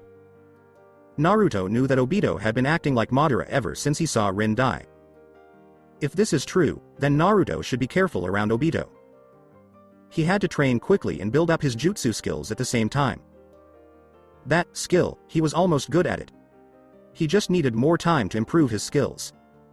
And someone with Obito's mental illness was the only one who had ever lost something they loved and replaced it with hatred. This was called the sickness of the Uchiha, or the curse of hatred.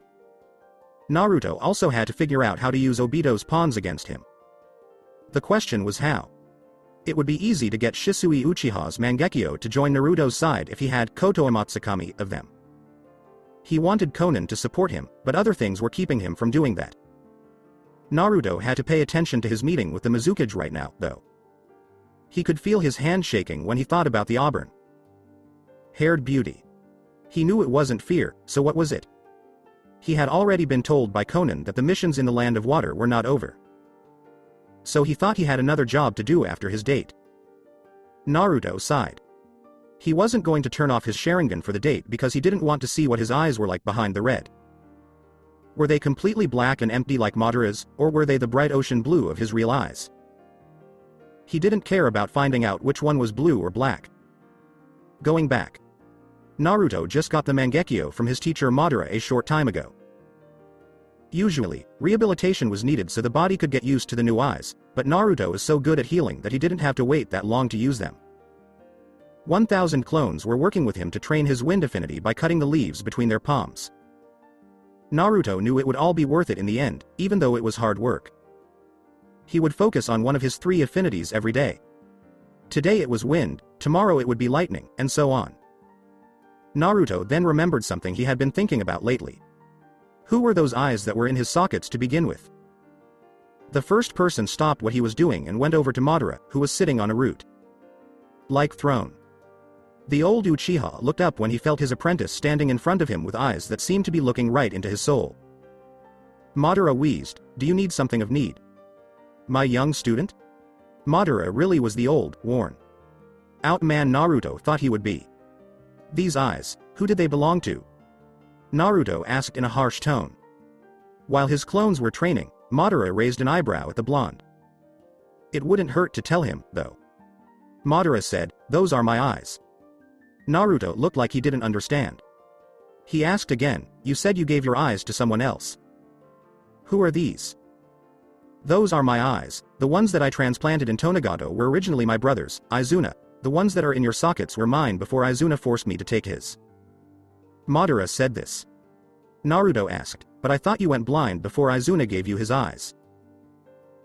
"I never went blind, that was just a rumor within the clan after the village was created and many Uchiha shunned believing that I was a warmonger intent on renewing our battles with the Senju."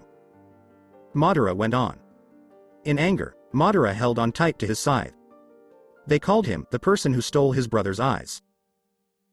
Tobirama, the future Naidam Hokage, was distrustful of the Uchiha, mainly of me. I was able to listen in on a conversation between Hashirama and Tobirama about the standing of the Uchiha within the village. Hashirama at the time wanted me to become the Hokage and lead the village as a symbol and also proving to the village that I was not what the people believed I was. This news made Naruto gasp. The Shoden really wanted Madara as the Hokage. However, because the village was a democracy at the time, the people chose to make Hashirama the Hokage, and when Tobirama became Hokage, he created the military police force and gave it the Uchiha clan as a sign of faith and trust, but in actuality this was a way to focus any of the Uchiha's bitterness towards the Senju and focus it in a positive way, but the police were only a temporary solution where my fellow clan members believed that the villagers in the Hokage were ostracizing the Uchiha and taking away any power that the clan had over the village. Madara spoke as he talked about his history in the clan of Uchiha.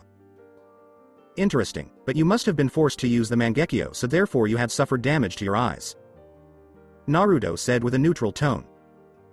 Madara told Naruto, "Yes, and the eyes in your sockets aren't damaged because of the eternal Mangekyo." Naruto raised an eyebrow in interest. When someone transplants the eyes of someone closely related to a Mangekyo user into another Mangekyo user, you create the eternal and any damage to the eyes is repaired. According to Madara. "Wait, you said closely related eyes can grant you the eternal, so how can I use the eternal when I'm not even related to you?" asked Naruto without emotion. "You have the eternal because of the blood transfusion I gave you, and maybe the Kyuubi's healing factor helped a little. You can access the eternal because in a way, you are now related to me thanks to my blood running throughout your body," made clear Madara. Naruto nodded his head to show that he got it. The blonde then began coughing again, which was something she did all the time. Madara, who was shouting, told them, "Get back to your training." Naruto did what he was told and went back to his clones, who were cutting the leaves off of their palms. End of flashback. Naruto was still thinking about his eyes. Because he could heal himself, Naruto's natural eye color could have returned instead of turning coal black like Madara's. He then chose not to care because his eyes were strong and nothing could change that. Zetsu showed up right in front of the blonde as he was about to leave for his date. In his heart, Naruto was glad that Konan was off doing her own thing, because it gave him a chance to talk to Zetsu alone. Zaru sighed and asked, "What is it, Zetsu?" The person who wielded the Sharingan had just seen Zetsu carrying two brown packages that were tied together with twine. In his mind, Naruto raised his right eyebrow at the plant man. The white half said happily, "I have gifts for you." The black half groaned at how the other half was acting. Naruto, who was getting a little mad, hissed, "Why did you buy me gifts?" White Zetsu often brought him bad gifts like stinky cheese and old socks. Uzumaki wasn't sure if Zetsu was being serious or just joking around with Naruto. Later, the blonde would threaten to kill Zetsu if he didn't stop being a fool and stopping buying him bad gifts. When Zetsu gave Naruto the first package, he put down the flowers he was holding and opened it. Naruto took the package out of the wrapping and found a box inside. When he opened the box, he saw a tanto that was beautifully made. When Naruto saw the weapon in the box, it shocked him. His reaction was just a raised eyebrow. It was out of his hand, and he looked at the sheath that was attached to the blade. The sheath was vivid royal red, and there were black cherry blossoms all over it. He grabbed the short blade's hilt and noticed that it didn't have a guard like his katana did. It also had a long, light blue rope that was 11.5 inches long on the end of the hilt. He took the blade out of its sheath and held it in his right hand. The blade was a silvery blue color, and the light seemed to reflect off of it like a mirror, just like his own katana. For a half second, Naruto's lips twitched. This was the best gift from Zetsu that wasn't a waste of time. But Zetsu didn't notice that Naruto's lips were moving. Naruto put the tanto away and put it in the inside pocket of his jacket. "Zetsu, why would you get me this gift?" Naruto asked in a strange voice. Zetsu gave his master a smirk. "It's your first date, and I thought it was a special event," Zetsu told her truthfully. For the record, White Zetsu wanted to give Naruto a signed copy of Icha Icha Paradise. But Black Zetsu told him it was worthless and that Naruto would probably kill him if they got it. Zetsu gave Naruto the second package. He opened it up like the first one, but this time it wasn't a weapon. It was a face cover. The mask had what looked like a scary skull on the left side, with 10 red stripes that covered almost the whole left side. It had sharp teeth, a pointed chin, and small eye holes. Naruto narrowed his eyes in worry. Even though the mask was beautifully made, he didn't know how he felt about it.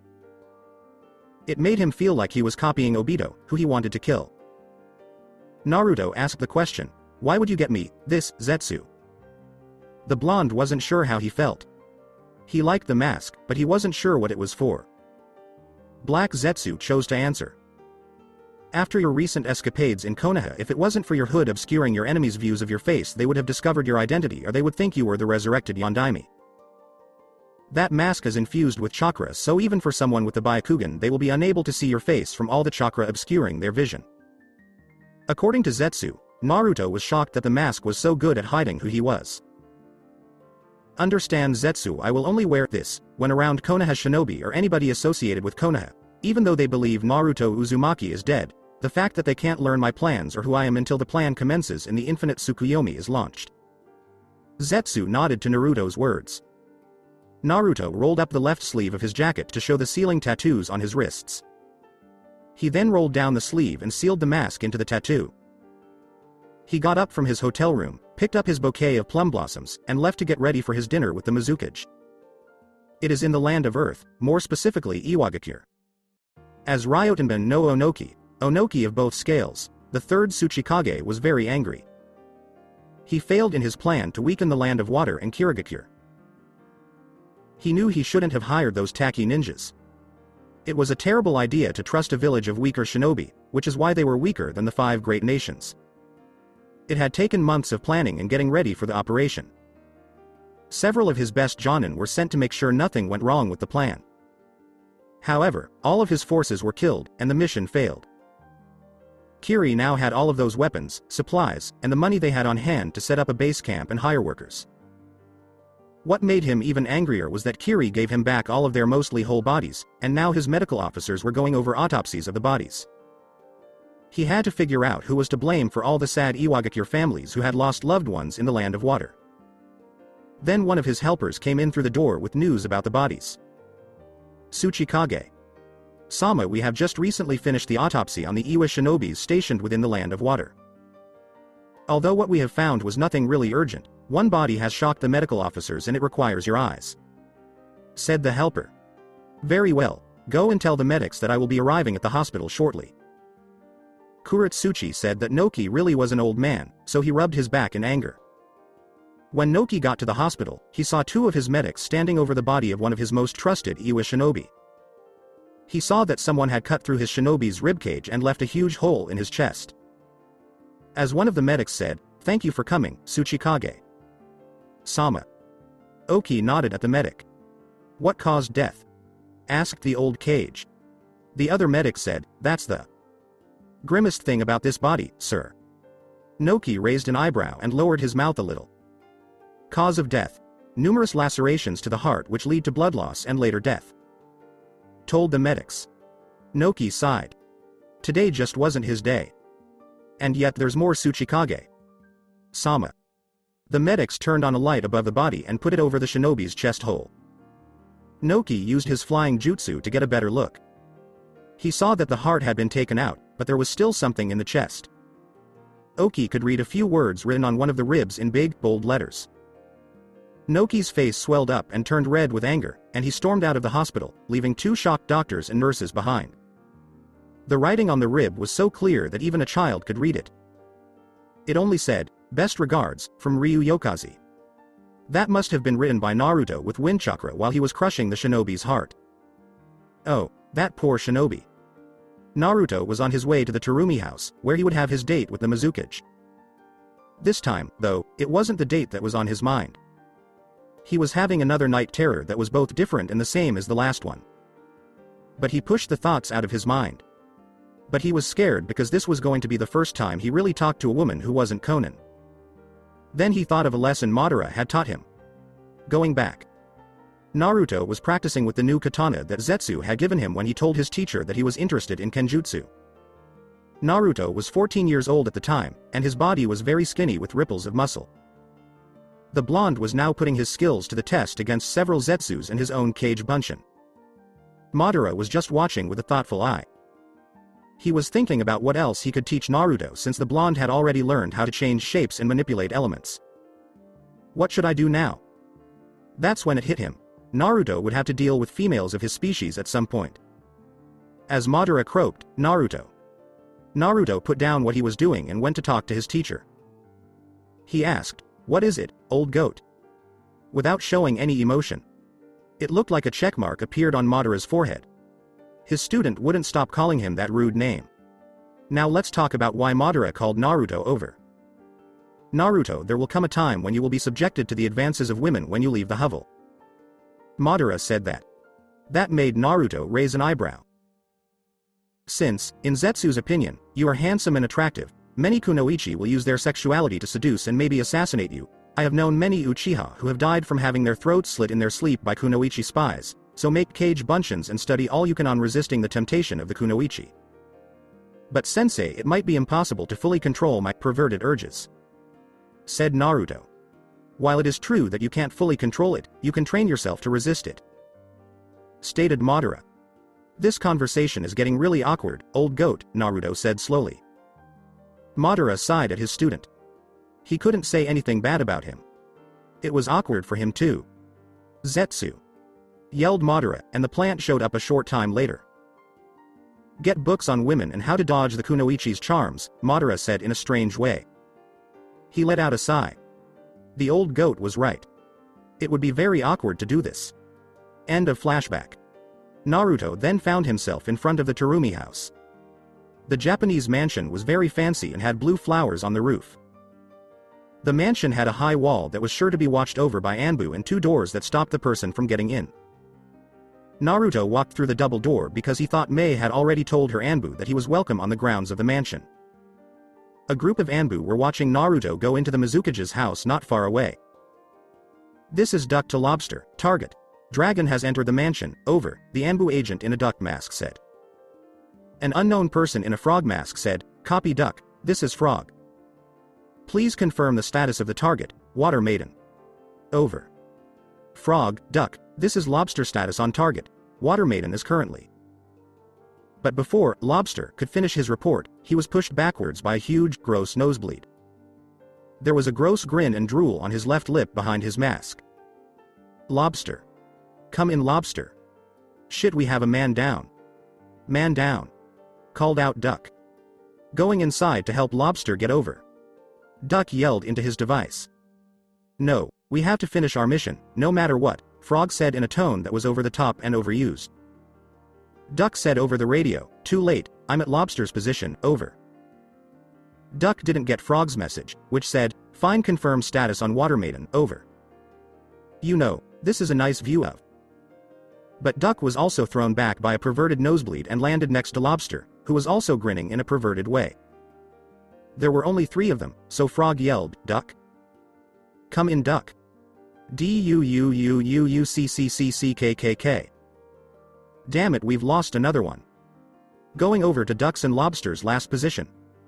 but no one heard him. As soon as he reached the downed Ambu agents, he knew they had to get to the hospital to get more blood.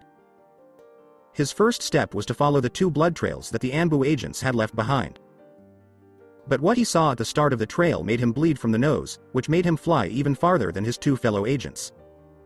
Why their noses are bleeding? Mei Terumi was standing in front of a mirror at the moment. As she thought about what dress to wear on her date with Ryu, she was naked. She was scared and nervous. She hadn't been on a romantic date in a long time because most of the time they went badly.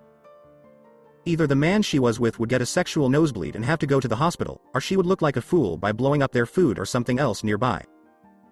It was her idea to take Ryu out to dinner because she couldn't cook. Every time she tried, she would burn the water, her oven would catch fire, her food in the fridge would freeze solid and not be edible, and any food she did make would give whoever ate it food poisoning. She was having trouble picking out a dress. It was a dress in her favorite color, sapphire blue. It had one strap with a flower on it, and there was a cut down the right side that showed off some smooth, firm legs. And an emerald green dress that matched her eyes. It had no straps and flowed, but the legs weren't cut. Before she finally chose the blue dress, she had just realized how rude she was acting so quickly. Following this, she put on a pair of black pants with laces and then her dress, which fit her well and pushed her breasts together, making them look even better. When she heard a knock on her door, it scared her and made her heart jump. She made her dress look nice and was ready to meet Rai. When she opened her door, what she saw made her blush. Ryu was standing there in a very nice suit with black gloves and a yellow tie. He had a bouquet of plum blossoms in his hand and his Sharingan was still working. Mei started talking again after waking up from her sleep. Mei said, "You look very good, Ryu-kun. You clean up nicely." Naruto looked at her with crimson eyes and tried very hard to fight the desire that was running through him. He remembered Madara's lessons very well, but this woman's sexy dress was making him forget all of them and slowly break his will. He could also smell her perfume, which made her smell like the ocean. As soon as Ryu remembered what was going on, he gave Mei the flowers and the 2 of them left for the restaurant where Mei had made reservations. A headache was bothering Noki because most of his best jonin had been killed by the Kuro Ryu, Black Dragon, the man who had made fun of the Leaf Village. If things weren't so bad right now, he would love to laugh at Konoha. Naki thought Yokazi was just a spoiled brat who got involved in business that wasn't his own. News of his rising fame and exploits were already reaching other countries. It will hurt Kumo's pride and power when they hear that Iwa failed. His assistant came in with a bunch of papers in her hands. Okeya told his helper, Yuzu. Yep, Yuzu said, "Yes, Tsuchikage." Sama? Put a new page in the bingo book for Ryu Yokazi and all information that Konoha and Iwa have on the man. Commanded Ohnoki. The Tsuchikage's helper said, yes, and went to add a new page to the bingo book. Oki sighed. He had to tell the families of the people who had died that they had been killed by the Yokazi no Ryu, Dragon of the Night Wind. The older Toad Sage was deep in thought at Myobokuzen. He wanted Jiraiya to know that Naruto was still alive and living his life. So he didn't want to tell Jiraiya that Naruto was the one with eyes like the abyss, because that might change what he saw in his vision 2 years ago. An unknown voice called out, "Lord Elder." When the old toad opened his eyes, he saw Fukasaku jumping up to him. "Lord Elder, should we tell Jiraiya Chan that Naruto is alive and that he is connected to the prophecy you saw 2 years ago?" Fukasaku asked. The older man sighed. For 2 years, he had helped Naruto stay at this level only among the other 2 Myobokuzen sages. That's the problem, Fukasaku. I cannot decide whether to tell Jiraiya about Naruto. I have already lied to him once when I said that I didn't know who the person that would control the great beast was. I don't wish to lie to him again, and news like this would most likely cause him great rage or sorrow. Rage because we withheld the information of his godson being alive, or sorrow knowing that Naruto has not returned to his home and refuses to return. The toad said with tiredness. But something is happening to Naruto. I saw it, in another vision of mine. He is haunted by dreams and nightmares of his past and future self. Said the older toad expert. As the elder asked, "What are you talking about?" Fukasaku asked. There are 2 paths that are available to the Maelstrom. One path is where he returns to Konoha and lives out his life in happiness. The other path is much different, where he will continue walking the path but never truly stopping, not until he completes what he originally set out to do. However, right now he is trying to discover who he is. Although which path he takes is unknown at this time. Said the wise person. We won't tell Jiraiya. Naruto needs to find out for himself what his status and goal are, the wise man said, and Fukasaku bowed his head in a vague agreement. When we talk about Jiraiya, he was walking on a road in the land of fire with Konohamaru Sarutobi, who was the grandson of the late Sandaime Hokage. Being like Naruto, Konohamaru was a lot like Naruto. He made a lot of noise and was very hyper. He also called Jiraiya Arrow Sensei instead of Arrow Sennin, which is what Naruto used to call him. The Toad Sage was still sad about losing his godson, who was the only family member he had left. He also felt like he had failed Naruto because he was never there for him as a child and didn't meet him for the first time until he became a genin. However, he had also let down Minato and Kushina. The very least he could have done was pay the blonde a visit now and then. He didn't, though, because he was too busy writing his sexy books and spying on women. Konohamaru was walking with his new sensei. The Toad Sennin was a much better teacher than Ebisu, which was a surprise. Jiraiya said that Sarutobi, who was now 11 years old, had about the same amount of power as a mid-to high-level genin. The boy was reading Konoha's newest bingo book, but there was one entry that stood out to him. It was Konohamaru who whispered, Ryu Yokaze. The guy didn't have much of a past. It was like he just appeared out of nowhere, like a stranger in a strange land. His eyes then went straight to the man's picture. The hood over his head made it hard to see much of his face, but you could make out some hair in the bottom of his jaw. He said that the hair was golden blonde, just like his. A few shinobi, like Deidara and Mado Banba, the Mad Bomber, had hair that was the same color or very close to Naruto's. With an interested pout, Konohamaru asked, Hey Arrow Sensei, who's Ryu Yokaze? Jin looked to his side and saw Konohamaru reading a bingo book. He was looking at the Kuro Ryu page. I don't know, kid. Everything about the Yokaze no Ryu, Dragon of the Night Wind, is a mystery. I have heard rumors among my contacts saying that Yokaze has joined the Akatsuki. Jiraiya told me. Konohamaru was shocked and asked, Really? It's just a rumor at the moment, but still, should you ever cross paths with Yokaze without me? Run. Jiraiya said cautiously. Let's take him, Naruto. San would never back down from a fight. When the Sarutobi said that name, Jiraiya felt guilty for a moment. Kid, this guy was able to infiltrate one of the most well-guarded villages in the shinobi world, and he was able to kill at least a dozen Anbu and critically injure Kakashi at the same time, and he disappeared as if he never existed. So tell me when someone like you, who isn't even a genin, let alone not even a jonin in power, could take on an S-ranked criminal such as Ryu Yokaze? Chided Jiraiya.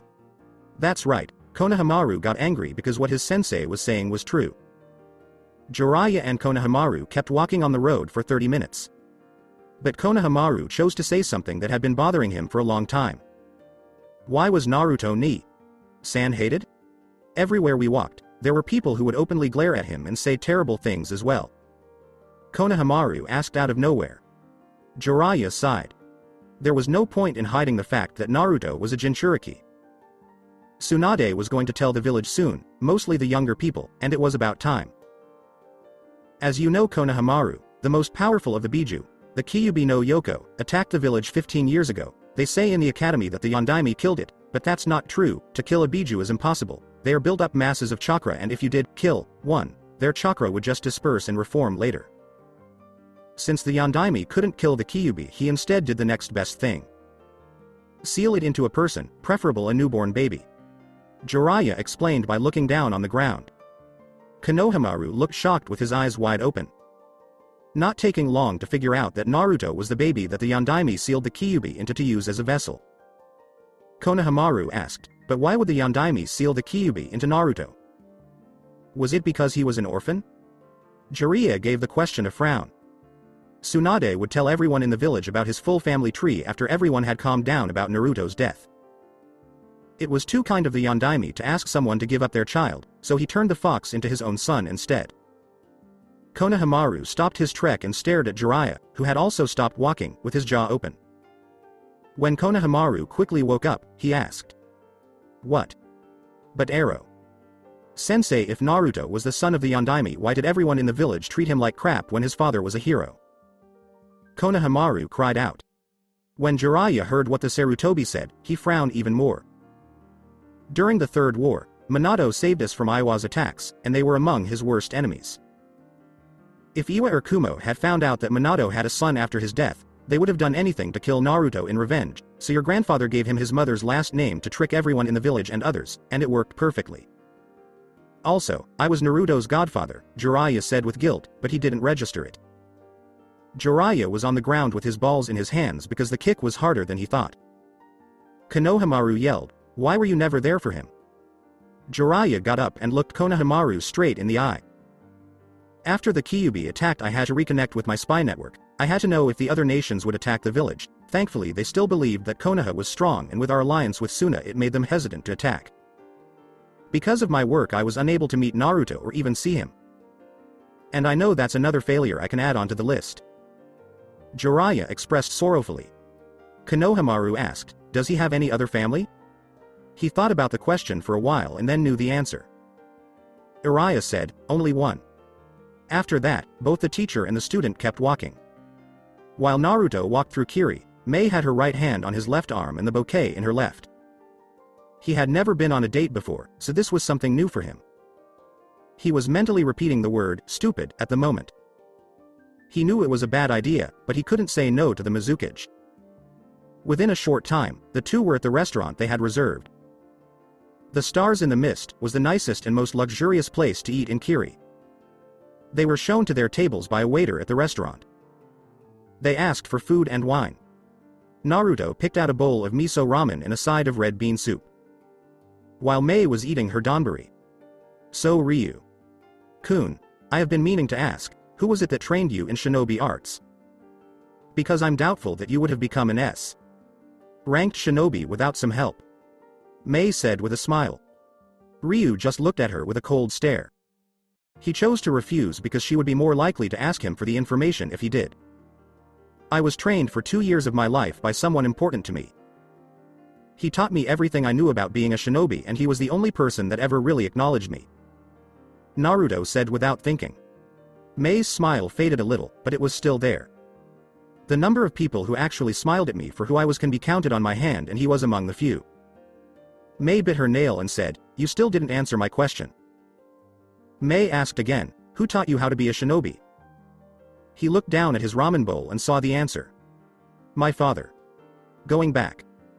Naruto was practicing taijutsu right now, trying to get better at the style Madara had taught him. It looked like a factory line because the blonde Uzumaki was training with wooden dummies that moved around randomly. The dummies were made by the white Zetsu's clones using their wood release, and they had rotating arm and leg extensions that made Naruto block some of his blows when he hit one. What is the point of this training? To smash the logs with his bare fists and learn how to deal with more than one opponent at a time. He used the back of his fist to hit a wooden target, which completely broke the wood. He then jabbed at another one and got the same result. There were, however, white Zetsu with kunais among the targets. The clones were trying to stay hidden so they could surprise the blonde while he was focusing on the moving wooden targets. Adara knew that target dummies could only hit you so hard. They knew they could hit you back, but not very hard. One of the Zetsu lunged at Naruto with a kunai, but Naruto did a spinning tornado that hit the clone in the jaw and broke it. The force of the impact also broke the clone's neck. Before the Zetsu could hit the ground, Naruto grabbed its kunai and stabbed another one in the blonde's side in the mouth, killing it instantly. He then grabbed the blonde's kunai and threw it at another Zetsu, where it flew past the wooden dummies and into the eye of the Zetsu, killing it as well. Once more, Naruto used his fists and feet to break the dummies. He kept track of how many Zetsu were hiding in the moving targets while he was killing them. His Sharingan could count at least 27. Naruto punched a target with both fists, breaking it into pieces. He then barely avoided a Zetsu sword swing. Naruto stood up straight and used his Sharingan to look around for his enemies and targets. The Zetsu attacked again with a downward slash, but Naruto caught the blade between his palms and quickly disarmed it by breaking its arm and slamming his foot into its chest. He then used the katana to cut the clone. Naruto threw the metal weapon to the ground and used his elbow to break another target. Another target was broken when Naruto slammed his foot against it, and the last target was destroyed by another tornado kick. One Zetsu came up behind Naruto and was going to cut him with his kunai. Naruto easily avoided the blow, but he did get a small cut on his cheek that bled a little.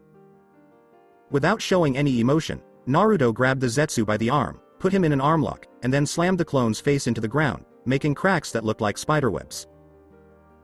Naruto grabbed the copy of the first Hokage and began hitting the moving wooden targets with Zetsu's face because he knew Zetsu wasn't dead. It was a different story when a human weapon was used on a clone whose face was already hurt from being hit on the ground. Most of the clone's teeth were missing, and its nose was misshapen. If Zetsu had any blood, it would be bleeding, and there were big pieces of wood embedded deeply in its face. When Naruto saw that the Zetsu was still alive, he threw it to the ground and used his foot to break its neck. Then he went back to breaking the wooden dummies that he had been dodging so well the whole time. One person smiled happily as they watched the Uzumaki heir get brutally punished. And that man gave him life. Madara Uchiha watched as his apprentice demolished everything in his way with ease and accuracy. The old Uchiha came up with this way to train Naruto to make him more flexible and to boost the strength and speed of his taijutsu. Madara, on the other hand, could tell that Naruto's taijutsu had some problems. He swung his punches around too much, and his stances were too stiff. This made him unbalanced, which an enemy could use against him. Madara growled, "Your stances are too stiff. You need to let them flow like water." Even though Naruto didn't seem to pay attention, Madara was sure he did because he had lived with the boy in the dark shack for a year and knew when Naruto was listening or not. But Madara also said that Naruto could be very violent in battle, like when he used the Zetsu's face as a weapon while it was still attached to the body. He stabbed one Zetsu in the mouth with the kunai and poked another one in the eye with it. The Uchiha knew that Naruto wasn't excited or sad about killing. He was fine with it. But sometimes, when Naruto was training with the Zetsus, Madara could catch a glimpse of a small smirk of happiness. It was a sickly grin that meant someone liked hurting other people. At the moment, Naruto was having fun hurting the Zetsu by breaking their bones, gutting them with sharp pieces of wood, or just watching them fall to the ground.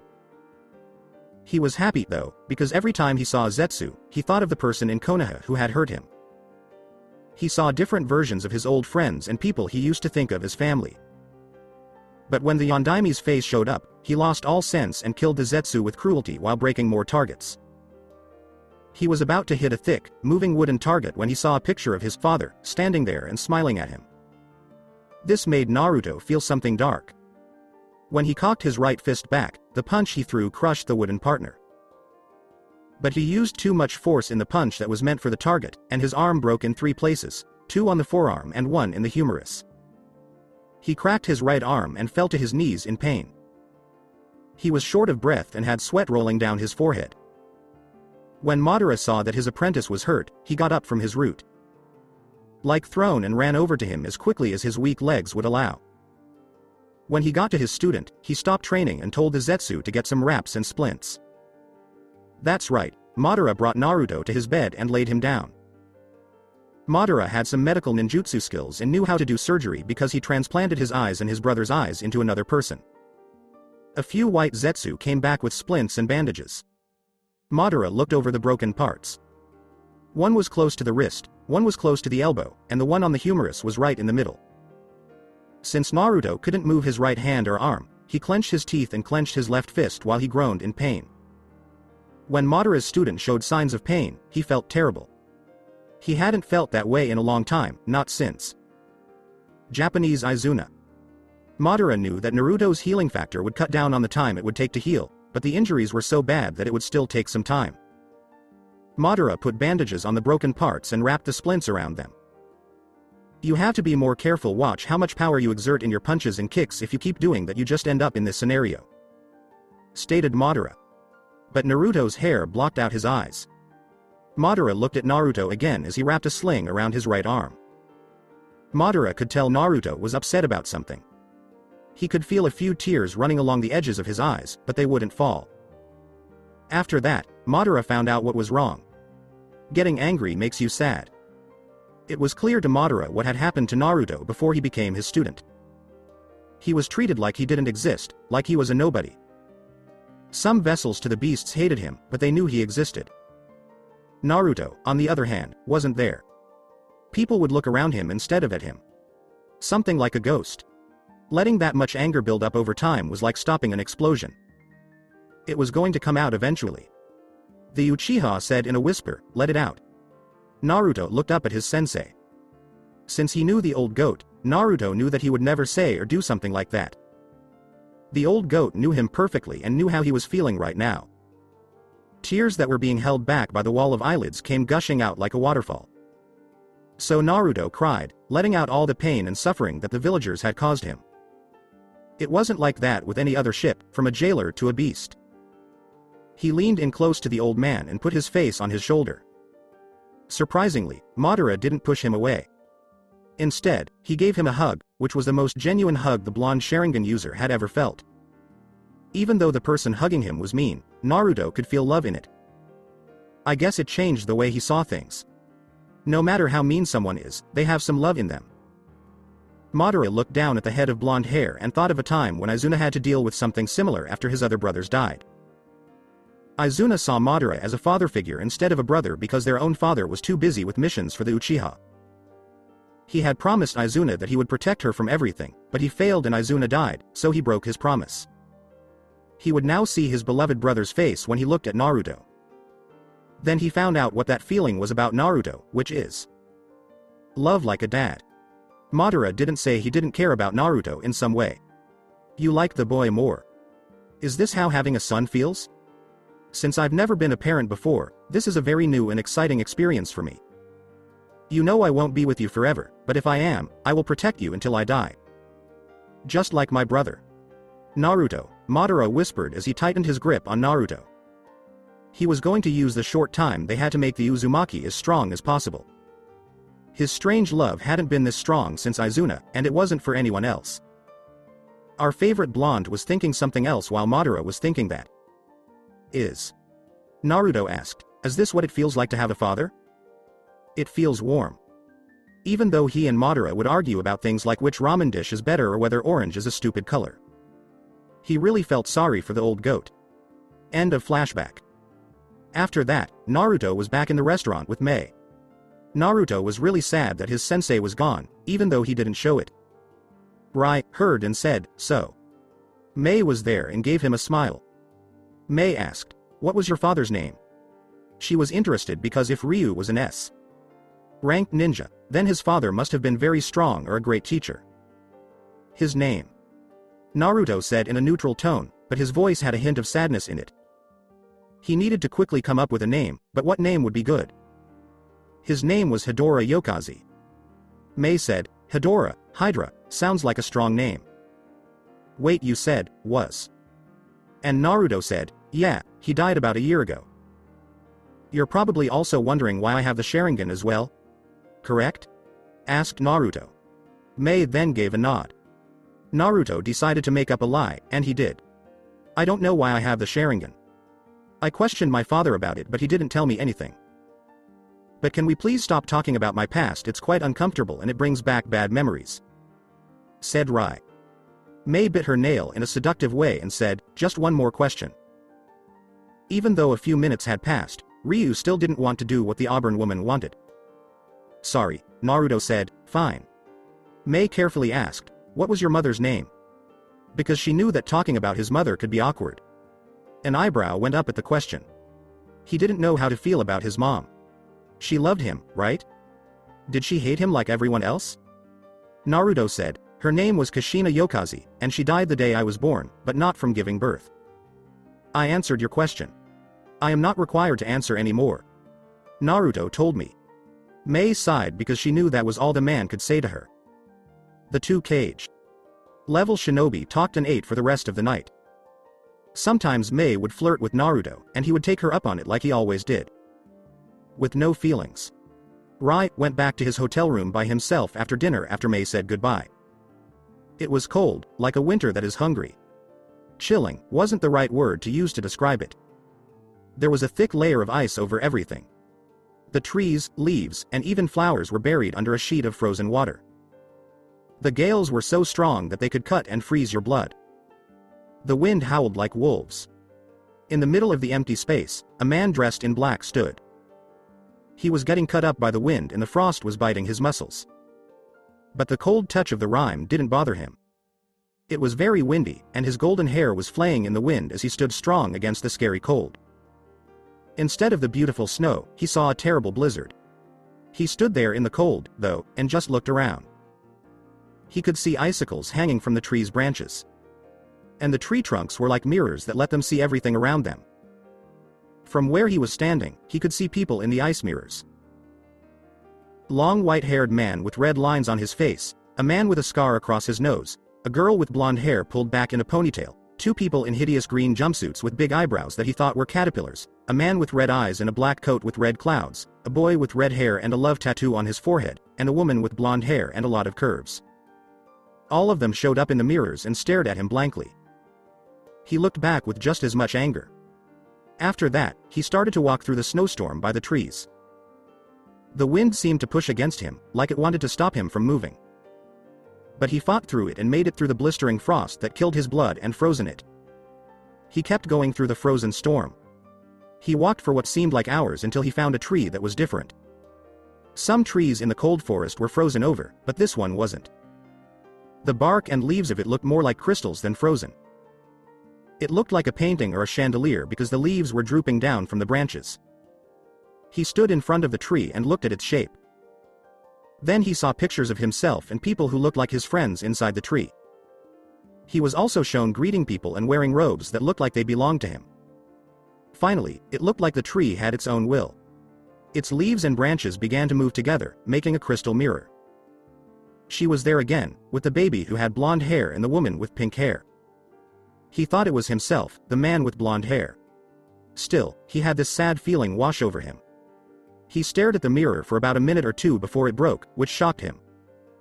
When he turned his back on the tree, he saw that all the other trees were breaking apart too, just like the crystal. Then a strong gust of wind came up behind him and made him cover his eyes. Any snow or blizzard that was still there was blown away, leaving him standing on a field of ice that looked like the ocean. He saw something in the ice that made his heart race. It was a man with blonde hair, putting on the same clothes. But there was something odd about him. The other blonde looked younger than him because her eyes were wider and her jawline and face were narrower. The original blonde looked at himself and felt like he was seeing an older version of himself. One big thing was different between them, though. Behind the brave red, this man's eyes were dull and lifeless. He looked into those eyes like he was seeing a dead person. Someone who died but lived again. The older blonde said, "Just accept me." His voice was so dark and deep that it sounded like a Kyuubi's. "I will erase everything that causes you pain. I will destroy everything that you hate in this world. Entrust your heart to me." There were cracks and chips in the ice under the original blonde's feet. There was too much weight on the ice for the younger blonde, and it broke. The younger man found himself floating in the middle of an ocean. He could see darkness everywhere but no light. There is no spark. He saw the older man standing on top of him. The younger blonde's back hit the bottom of the ocean, and the older blonde grabbed him by the throat like an animal had caught its prey and stood over him. The older blonde asked with an evil laugh and a dark smirk, "What's wrong? Why are you hesitating?" The older man's tight grip made it hard for the younger to breathe because water was getting into his lungs. The older one with the dark smirk in the voice of the Kyuubi asked, "We need each other. You need my power. Without me, you can't do anything at all.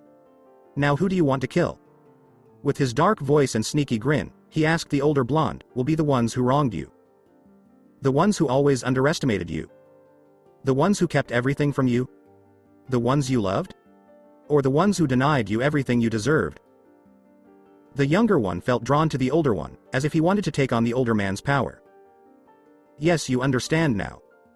With our prodigious vision and a chakra more ominous and sinister than his own, we will shape the world as he has always wanted to," said the older man. The older man said in a whisper, "Just give me your heart." Then he put the palm of his hand on the forehead of the younger man. The elder hissed, "Finally." In his hotel room, Naruto woke up. He noticed that he was by himself and that night had completely covered kirigakure. He had on all of his black armor except for his arms and coat. When he slept, he only felt safe when he was in front of Madara. In its place, he put on his armor. He had another night terror that was exactly the same as the last two. What was going on with him? He could feel himself kill the boy with the sword, but he could also feel his throat being crushed. What did this mean? Then his shinobi senses kicked in, and he felt lines of chakra outside his hotel room. Something burst through a window in his room before he could do anything. Then the canister began to give off yellow gas. It had a strange lavender smell when he breathed it in. He knew something was wrong, though. Naruto had a hard time breathing and shaping his chakra. He got down on the ground and tried to shape some chakra to get away, but his control kept going back and forth, and he couldn't concentrate. Suddenly, the door to his room flew open, and 3 men with kunais walked in wearing brown flak jackets and gas masks. A person who broke in said, "There you are. Yokaze no Ryu, Dragon of the Night Wind." With the help of the gas, Naruto could make out the Iwagakure symbol on their shuriken. With a katana in hand, another Iwa nin ran straight at Ryu, ready to kill. Ryu knew he didn't have much time to fight back, so he focused a lot of chakra on his right eye and tried to avoid the effects of the gas. Right away, the black shuriken that looked like a scythe and had a red pinwheel around the pupil appeared in Naruto's right eye. He also thought of the name of the jutsu he was going to use. Say, Kamiyoninayo. Something blocked the Iwa nin's katana just in time for him to land the blow. What? The nin asked in a whisper. Pity, Naruto thought. At the moment, he was roped to a chair and bound. What did I do to get myself into this mess? Things were going well before I was fucked hostage and tied to a chair in a dark room with only one light. Did they have to take my shirt? How sad. If I could have shaped my chakra at that time, it would have been easy for me to kill them, but the gas made it hard for me to do taijutsu. Go back. He thought, Kamiyoninayo. Something blocked the Iwa nin's katana right before the killing blow was delivered. What? The nin asked in a whisper. It looked like a scythe. The priest holding it was dressed in black robes and a strange mask with 3 eyes, and 2 pointed ears that looked like fox ears. The Iwa nin was scared because of the mosque's glare. Where did that come from? The priest in black pushed the Iwa nin back, and with a swing of his scythe, a sickle shaped wave of energy appeared and cut through the nin. It didn't kill him, but he noticed that all of his chakra was gone. It's possible that the wave, like energy from the priest's attack, drained his chakra. The other Iwa shinobi didn't know what to do. When their partner wasn't dead, why did he just stand there? All Naruto could do was stare at the ninjas in silence. The poisoned gas was making it hard for him to breathe. He put all of his chakra into his right eye, and behind him, the kanji for jewel showed up on a blue ring. A holy angel priestess broke through the ring. She wore long, cream-colored robes and ribbons that were see-through. She also wore a mask with 3 eyes and 2 ears that looked like fox ears. However, her mask had a red crown-like thing on top of it. The priestess focused hard and gathered the chakra that the priest in black stole. Shinobi on the other side were forced to fly back onto a street when she threw a glowing ball of clear white chakra at them. They weren't badly hurt, and the wounds on their bodies were not deep. Naruto was having a hard time staying awake because the Just You was draining all of his chakra, the gas was messing up his chakra control, and the sleeping effect was making it hard for him to move and was wearing him down quickly. He was wrong to think that the chakra marks outside his hotel room were sent by Mei, a Kiri shinobi. And he didn't use his senses to figure out where the shinobi was who threw the canister into the room. Naruto was trying to stay in charge and pay attention to the 2 things he had made. But the gas was making it hard for him to focus, and he was falling asleep quickly. He stood up and used what little strength he still had to push himself out of the hotel room, breaking through the walls. He landed on the ground, but his feet squished together a little. He coughed the whole way, and his 2 priests followed him. He saw that the Iwa shinobi had healed from the priestess's attack when he got outside. He was losing what little strength he had left, and the blonde passed out while his 2 priests puffed away in smoke.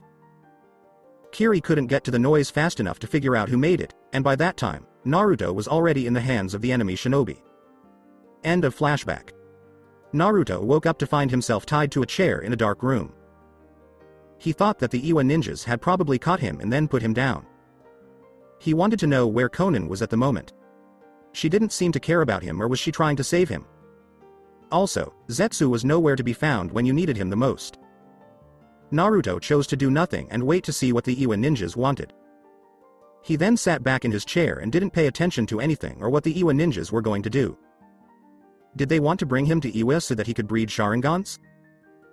The old and stubborn Ohnoki probably wanted him to join his village. Or was it to get back at the Iwa ninjas he killed a few days before? A happy sigh went out of his throat. He was ready to enjoy whatever funny torture the Iwa nins had planned. By using Tsukuyomi to keep Naruto in the world for days and torture him non-stop, Madara had personally put him through the worst kind of torture imaginable. At the time, Zetsu thought it was crazy for Madara to keep someone in Tsukuyomi for weeks at a time and torture them. Even though the end result was great. When Naruto did it, it made him stronger mentally and made him very resistant to pain. After that, he thought about one of his dojutsu moves. It was said by Madara that the Kamiyonanayo was the best battle jutsu in the world. Not unlike the Susanoo, but on a higher level, it let Naruto make his own unique beings out of his chakra. Like the Susanoo, it turned chakra into beings, but instead of skeletal soldiers, the beings made by the Kamiyonanayo were more like shock troopers. But the Kamiyonanayo did more than just give people personal guardians with their own powers. There was a lot more to that eye power than just the Tsukuyomi or the Uchiha clan's forbidden eye forms. Naruto found out about this unique ability by accident when he practiced the blaze release and put too much chakra into his right eye. 9 built things were made, and each one had a different shape and set of skills. That was only for the right eye, though. The left eye was much more flexible and powerful. Using the Kamiyonanayo with both eyes at the same time was truly a gem. Naruto tried to focus his chakra, but his chakra was being pushed down against him. He paid even more attention and found the chakra suppression seal at the base of his neck. He knew the Iwagakure were good at seals based on what he knew about them. The Uzumaki clan, which is Naruto's family, made the chakra suppression seal. He knew the good and bad things about the seal, which he could use to get away. Unless someone comes and saves him first. The chains that were holding him were weak and made of soft, bendable metal. Because of this, he could easily break them, thanks in part to his increased strength over the years. However, he was aware that even with taijutsu, he was not as good as Might Guy, the stupid green guy from the Hidden Leaf. He was sure of himself, though, and thought he could kill the Iwa nins with one hand. Then he remembered being caught. It was really sad that shinobi like Iwa were able to catch him. He said that Nagato and maybe Obito were the only ones who could beat him. Nagato because he was good with the Rinnegan and had fought many times before, but he had to fix the leader of the Akatsuki's pride. Obito, too, but that was because Naruto thought too much of him. An open door in front of Naruto woke him up from his thoughts.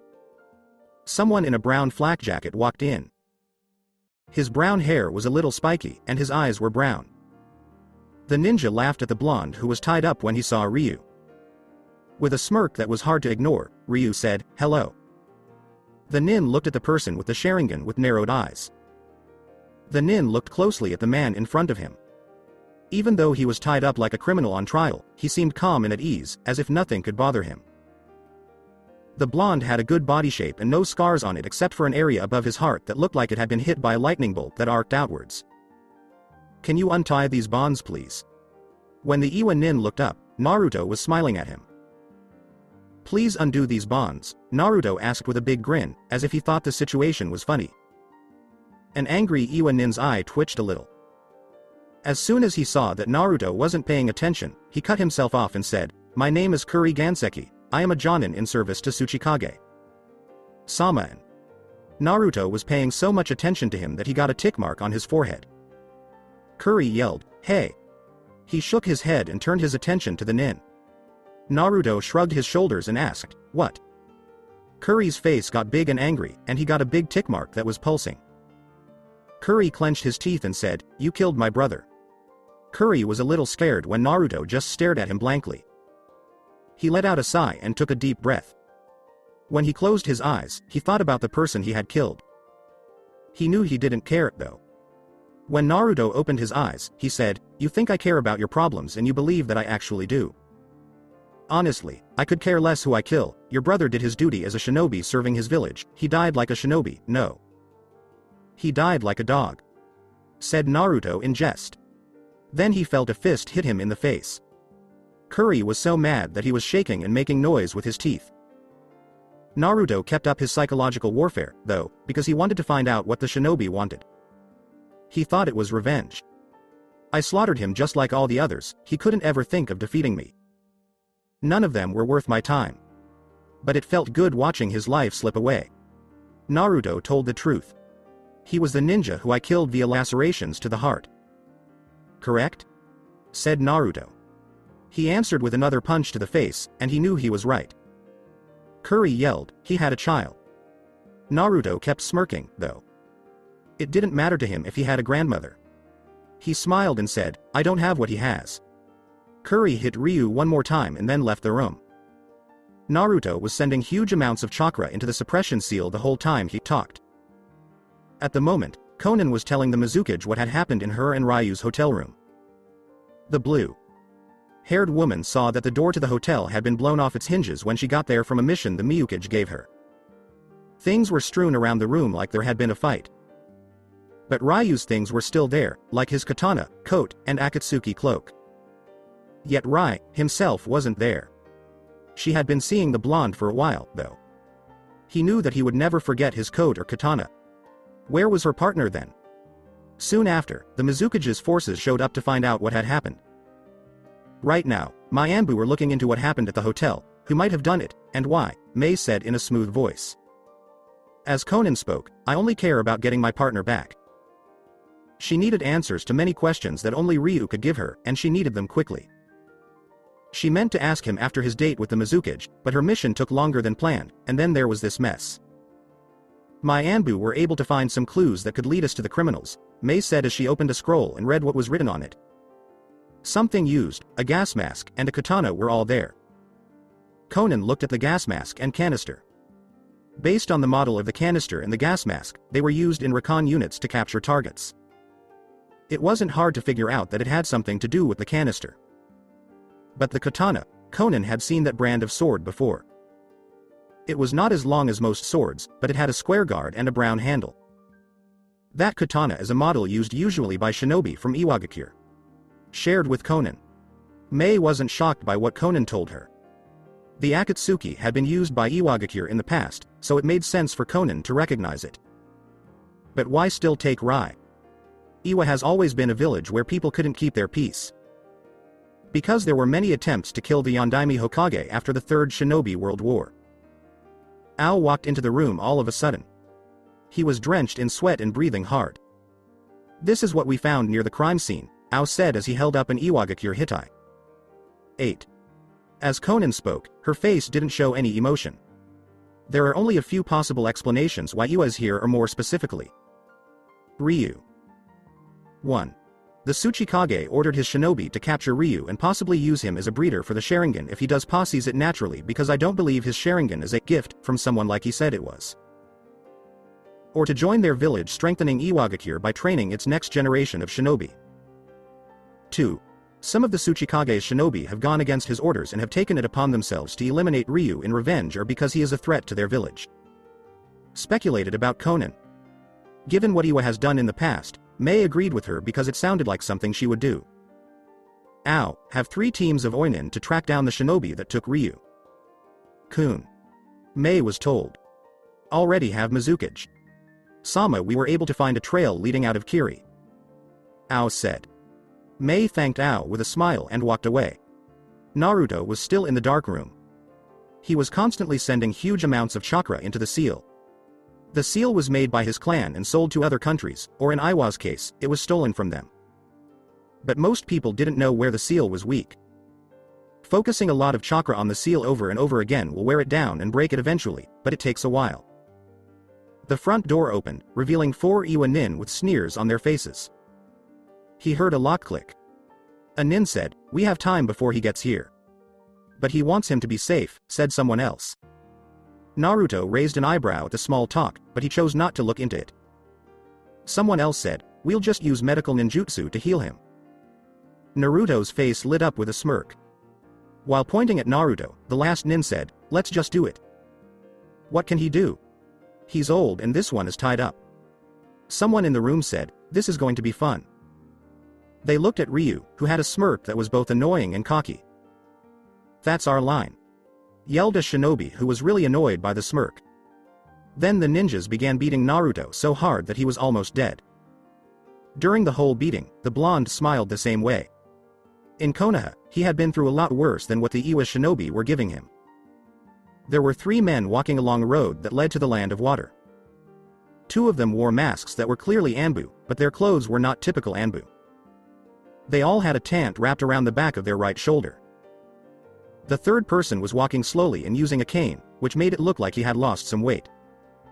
The 3rd person asked, "Has the Iwagakure shinobi captured the target?" "Yes, my lord. They are holding him in a bunker on one of the islands that make up the land of water right now.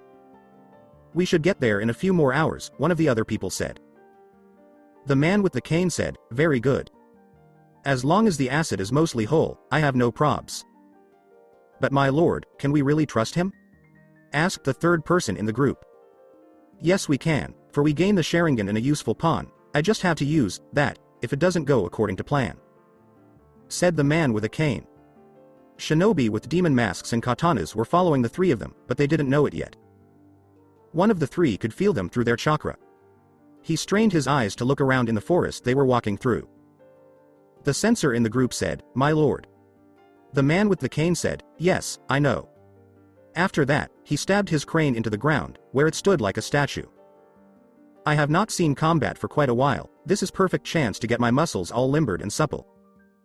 After moving the bandages around his right eye, the old man showed a blood red Sharingan. The old man told them, "Don't get in the way, this won't take long." 4 shinobi in dark green flak jackets jumped out from behind the trees, ready to kill with their katanas drawn. The old man did some hand seals, which showed that he had a fully working right arm hidden behind his black robe. The shinobi tried to attack him with a crescent move that looked like waves of cutting wind. He took a deep breath and turned around to face them. The ninja in the air was being cut up by the wind currents and couldn't change their path. As they fell to the ground, they piled up. One landed near the old man with the sword and a katana landed near his feet. The only nin that was still alive gasped in pain because he had so many wounds. The old man grabbed the ninja's katana and put it over his head. "Are you after the elder of Konoha or me personally?" the man with the bandages asked. In answer, the nin gasped out, "Kill me." "Well, it doesn't matter anyway," the man with the bandage said as he stabbed the shinobi in the head with his katana, killing him instantly. From the line of trees, a rain of kunai hit the hidden leaf elder straight on. With his arm that wasn't bandaged, the man grabbed the nin's collar and used him as a shield against the kunai. The old man's sword looked through the trees to find his targets. 7, 8, 9, 10, I believe. A total of 17, the shinobi thought as he looked at his enemies. More kunai came down from the trees and were meant to kill the man. Still, the man used the body as a makeshift shield, and the kunai kept hitting the body while the old man did more hand seals behind the body. He moved the body out of the way and focused his jutsu on the trees. Futon. Shinku Renpa, wind release, vacuum serial waves. The man yelled as he hit the trees with several waves of wind that killed them. There wasn't much time for some shinobi to move before the wind cut them in half. The shinobi who were able to get away drew their katanas and charged at the man with the bandages. As he fought the ninjas with kenjutsu, the man grabbed the katana that was in the head of another person. The man had been fighting for a long time, so he was able to block, parry, dodge, and slice all the ninjas he saw. Most of them were killed before they even knew they were dead. He threw his katana at a shinobi and it hit the shinobi in the head, killing it. The man did some more hand seals and got his jutsu ready. Futon. Shinkagyoku, wind release, vacuum sphere. The man yelled as he sprayed his enemies with many wind blasts that looked like bullets. The bullets easily went through their flesh and flak jackets. 3 shinobi died as they hit the ground, but 3 others were still alive. The old man picked up his sword again and played swords with the shinobi. He used his sword to stab another ninja in the neck and kill him. Then he used the body as a shield while the other 2 shinobi stabbed it. The man with the bandage took off the katana by cutting the ninjas' necks, which gave him the chance to kill the last 2 fighters with a quick, brutal blow. The man's only friend watched as the last of his attackers fell to the ground. He stood there with no blood on his raw body. Someone the old man was traveling with said, "These are remnants of the Hanya Black Ops from the Land of Woods that we eliminated in the past. It's always been like this, snakes always look for the slightest opportunity to strike." The man told me. "Now that you have come out of the shadows, Incidents like this will increase our headaches in lots of ways. This may become more troublesome for you, sir," said the other travel buddy. The man holding his still in place Kane said, "Shinobi used to live in a world of beauty. To be nameless and unknown, to have your existence hidden from the world was a source of pride. By controlling what's seen and what's hidden can one truly strengthen village and nation. That is why I respect Ryu Yokaze. He is everything a shinobi must be in this world: deceptive, cunning, ruthless. He doesn't allow the world to see him unless he wants to be seen, and when he is seen he inspires fear with his power. When he infiltrated the village he purposely revealed his presence when he was compromised, and before that he was hidden in plain sight. Let the people mask you so that you are one with the crowd. He knows this best of all, and as quickly as he appeared he disappeared as if he was phantom. That is what a shinobi must do, what ninja must be. He is the pinnacle of what shinobi must represent, and I will have him as my pawn," said the elderly man. One of the three said, "If we keep going at the same speed, we should get to the bunker in about an hour." "Good, I am quite eager to meet Yokaze-san, and when I have him on my side I will be supplying the village with a powerful weapon, one that is far more exceptional than Kakashi Hatake or possibly Tsukumo Hatake. Not even Tsunade will repudiate the decision, for even though he killed all those Anbu he is worth more than 50 of them," the man said as he moved his bandages with his eye to their original spot. Following this, the three people began their journey again to the land of water. When people hit Naruto in the face with fists, it felt good to him.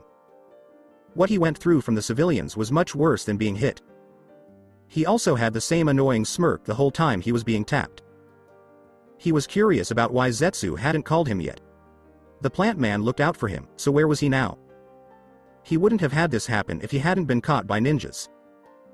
But now that he thought about it, the canister and the gas it released didn't come from Iwagakure, but from Konoha. Someone in the leaf wanted to catch him, so they gave the Iwa nins the tools they needed. It made Naruto feel like a chicken without a head for not seeing it sooner. After beating them badly, the Iwa nins stopped and looked at their work. Ryu's face was red and swollen, and he was bleeding from his mouth and nose. His face was also badly bruised all over. His nose looked a little funny, and his lips and eyelids were swollen. Given how badly he was hurt, it's like he stepped out of a bad painting. One of the four Iwa shinobi looked at the badly hurt Ryu and asked, "Do you think he's had enough?" Someone else spit on Naruto and said, "Yeah, he's had enough. Plus, we can't let him die on us because that mummy needs him." After making a promise to heal Naruto, the four shinobi left the room. In the future, they didn't notice, though, that Naruto's wounds were beginning to get better. He still had that smirk on his face. As usual, Zetsu showed up by slinking up from the ground in front of Naruto. The black and white man could be seen when the clone's Venus flytrap opened up. The white one's eyes grew a little wide in shock when it saw Naruto, but the black one's eyes were expressionless. Naruto would be fine after being hit in a few seconds. "Are you okay, Naruto?" White Zetsu asked with worry. After his eyes had healed enough, Naruto could see. In his mind, he glared at White Zetsu for asking such a silly and obvious question. "What do you think, Zetsu?" Naruto asked Zoroark out of the blue, with a sly grin. Zetsu replied, "Well, I'm going to say that, you're not okay." This made Naruto get even more angry. The black Zetsu was scared by the glare, even though it wasn't aimed at him, so he told Naruto what they had found.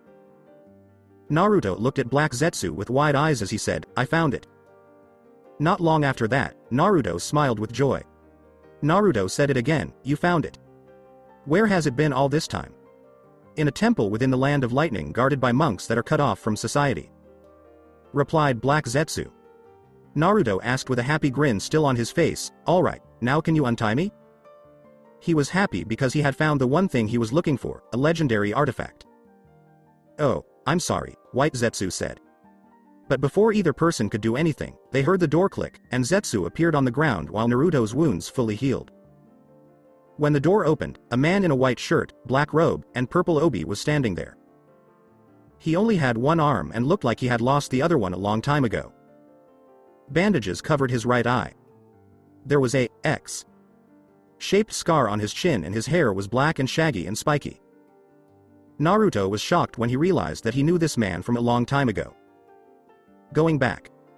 Naruto, who was 7 years old, was walking through the halls of the Hokage Tower. He was meeting the Hokage, whom he called Gigi because he was like a grandfather to him. The blonde would go see the old Kage 3 times a week. The old man was kind enough to let him live with him and give him an apartment and money every week. Naruto always didn't understand why the Hokage was interested in him and only him. The Hokage would only meet the other orphans if they were in the ninja academy. It was even rare for him to be seen by a student at the academy. As he walked to his Gigi's office, he saw the Hokage's secretary and instinctively frowned at him. But he didn't pay her any attention. He could hear a voice behind the door when he was right in front of it, like they were arguing. I have told you before and many times, Danzo, that he is just a boy and not a tool. Naruto heard the Hokage say this from behind the door, and he pressed his ear against it to hear more. He is not a tool, Hiruzen, but a weapon. Under my guidance he will become the greatest weapon Konoha has ever produced if you just hand him over to me, said the man now known as Danzo. Watch what you say, Danzo. I will not stand by and watch as you turn that pure-hearted boy into one of your emotionless dogs. Sarutobi went on. He is not a boy, he is a human sacrifice. Sacrifice is the way of shinobi, rebuked Danzo. There was a little spy behind the door while the two men glared at each other. He spat out, we've talked about this before, Danzo, as if it were poison on his tongue. When Hiruzen was threatened with death, he said, you will never get that power, so leave before I force you out. This made the war hawk back down. After saying that, Dan stormed out of the office. You can be sure that Danzo would get the Kyuubi one day. He didn't look back or promise Hiruzen anything. When Danzo opened the door, the subject of his conversation with the Hokage was the only thing he saw. Naruto shivered a little when the man in the bandages looked at him and was very cold. This man seemed like he was empty, like the void, to Naruto. After leaving, Danzo didn't say anything and didn't even look back at Naruto. End of flashback. Danzo, Naruto growled in his mind. The sound of Dan's cane hitting the floor was the only sound in the room because it echoed off the walls. He snapped his fingers, and 2 men wearing custom clothes and Anbu masks walked into the room with a chair and set it down across from Naruto. It looked like these men worked for Danzo. The old man sat down in the chair and looked at Ryu with a critical eye, as if he were trying to figure out something about the blonde. But the elder of Konoha also noticed that this man looked a lot like Naruto Uzumaki. They didn't think about it though, because Jiraiya had told them that Naruto Uzumaki, the Yondaime's legacy, was dead. In a formal way, Danzo said, hello Yokazi-san. It is a pleasure to finally meet you in person. I have heard many things from you and regarding your exploits. Naruto's face showed no emotion as he stared at Danzo in a blank way. Without even trying, Danzo could tell right away that Ryu was a shinobi who kept his feelings in check and never showed any sign of weakness. Given your power and your mastery of the Sharingan and your other abilities, I have little doubt that you are a remarkable shinobi who will make the correct decisions when you are faced with obstacles that require those decisions, continued Danzo. Just for a split second, Naruto saw something that looked like approval. Naruto kept staring at Danzo with a cold face. After figuring out that the old badger wouldn't leave until he got answers, he finally spoke up. Your compliments make me feel good, and your faith in my skills makes me proud, but you haven't introduced yourself yet because you already know me, Ryu said without showing any emotion. He knew that Danzo, despite looking weak, was a very dangerous person who kept his skills sharp. People thought he was the best person to be Hokage, which meant he had the power to back it up. Oh, I forgot to introduce myself. It's the polite thing to do when meeting someone new. My name is Danzo Shimura, and I'm an elder of the Konohagakure, said Danzo, who wasn't showing any emotion yet. Now onto the real reason I am here. Danzo replied, I've come to make an offer that will only be good for one time. Naruto looked at the old man with narrowed eyes and said, I want you to join Konoha, give up the Akatsuki, and work for me as a root agent. I will give you whatever you wish for or desire in return, and I can pardon all the crimes you have committed against the village while also offering protection from the Akatsuki. He looked at the man with an eyebrow raised. He told him that he should join Konoha and work for Root. Thank you for the kind offer, Ryu said. Danzo smiled a little. But I politely refuse, for I don't wish to work for a pisshole such as Konoha. Why would I want to be surrounded by idiots and twits who are more likely to trip and fall on their own kunai? Rai said wryly. The Sharingan wielder's insults to Danzo's village made him purse his lips tight. Danzo knew that he couldn't normally get Ryu to join, so he chose to play his trump card. Last ditch effort from Danz, are you sure? You could become a great operative among Root. At what point did I ever claim to join Konoha? I loathe your village, I hope. No, I dream that all your civilians are butchered and raped on the streets while your children become slaves to your conquerors. And as you take one last look at your shining Konoha, your Hokage monument will wither and decay and shall be nothing more than dust. Your leaves will burn in the smoke-permeated wind and your will of fire will be nothing more than a dying ember on the verge of becoming ash, and then nothing of it shall remain but my joyous laughter," said Naruto sinfully with a deathly smirk as he made eye contact with Danzo, which caused Danzo to sweat a little. The old man from Konoha looked back at Ryu. It was a surprise to Danzo that Ryu would be so mean to Konoha. He thought he was only in the village to help the Hiraishin. As for what kind of animal would best describe Ryu Yokaze, it would have to be a fox. This is how people would describe Ryu Yokaze, the wolf: smart, sneaky, protective, aggressive, loyal, and strong. He is bigger than a fox. And Danzo quickly thought, I have to use it now. Yokaze is too dangerous after killing the village's most important people. He put chakra into his right eye to get ready for one of the world's best genjutsu moves. The word, Kotoamatsu. One of the old Badger's Root agents walked through the door and said, Danzo Sama. This caught Danzo off guard, but he didn't show it, and Danzo accidentally cancelled his jutsu because of the shock. The Iwa Nin are demanding to see you and to talk about the payment for their services. When Danzi turned his head a little, he looked at his subordinate with his left eye. A small nod, and he got up from the chair. Alright, let's talk about the payment, Dan said as he slowly left the room, leaving Rai alone. Danz and his other Root agent were going through the old bunker where Rai was being held. Kiri used the bunker many years ago, but not since the Second Shinobi World War. The 4 Iwa Nin who had caught Ryu were waiting around a round table in a small room. There was a chair set aside for Danzo when he walked into the room. The leader of the 4, Kuri Ganseki, spoke up and said, the payment. Yes, you will get the payment, Dan said.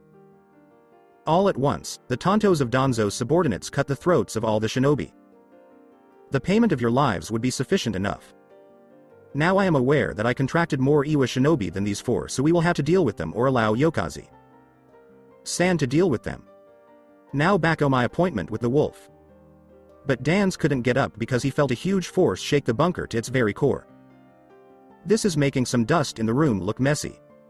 Danzo Sama, this quake is caused by Yokaze's chakra, a sensor en route said. Another Root soldier, who was getting angry, said, unbelievable.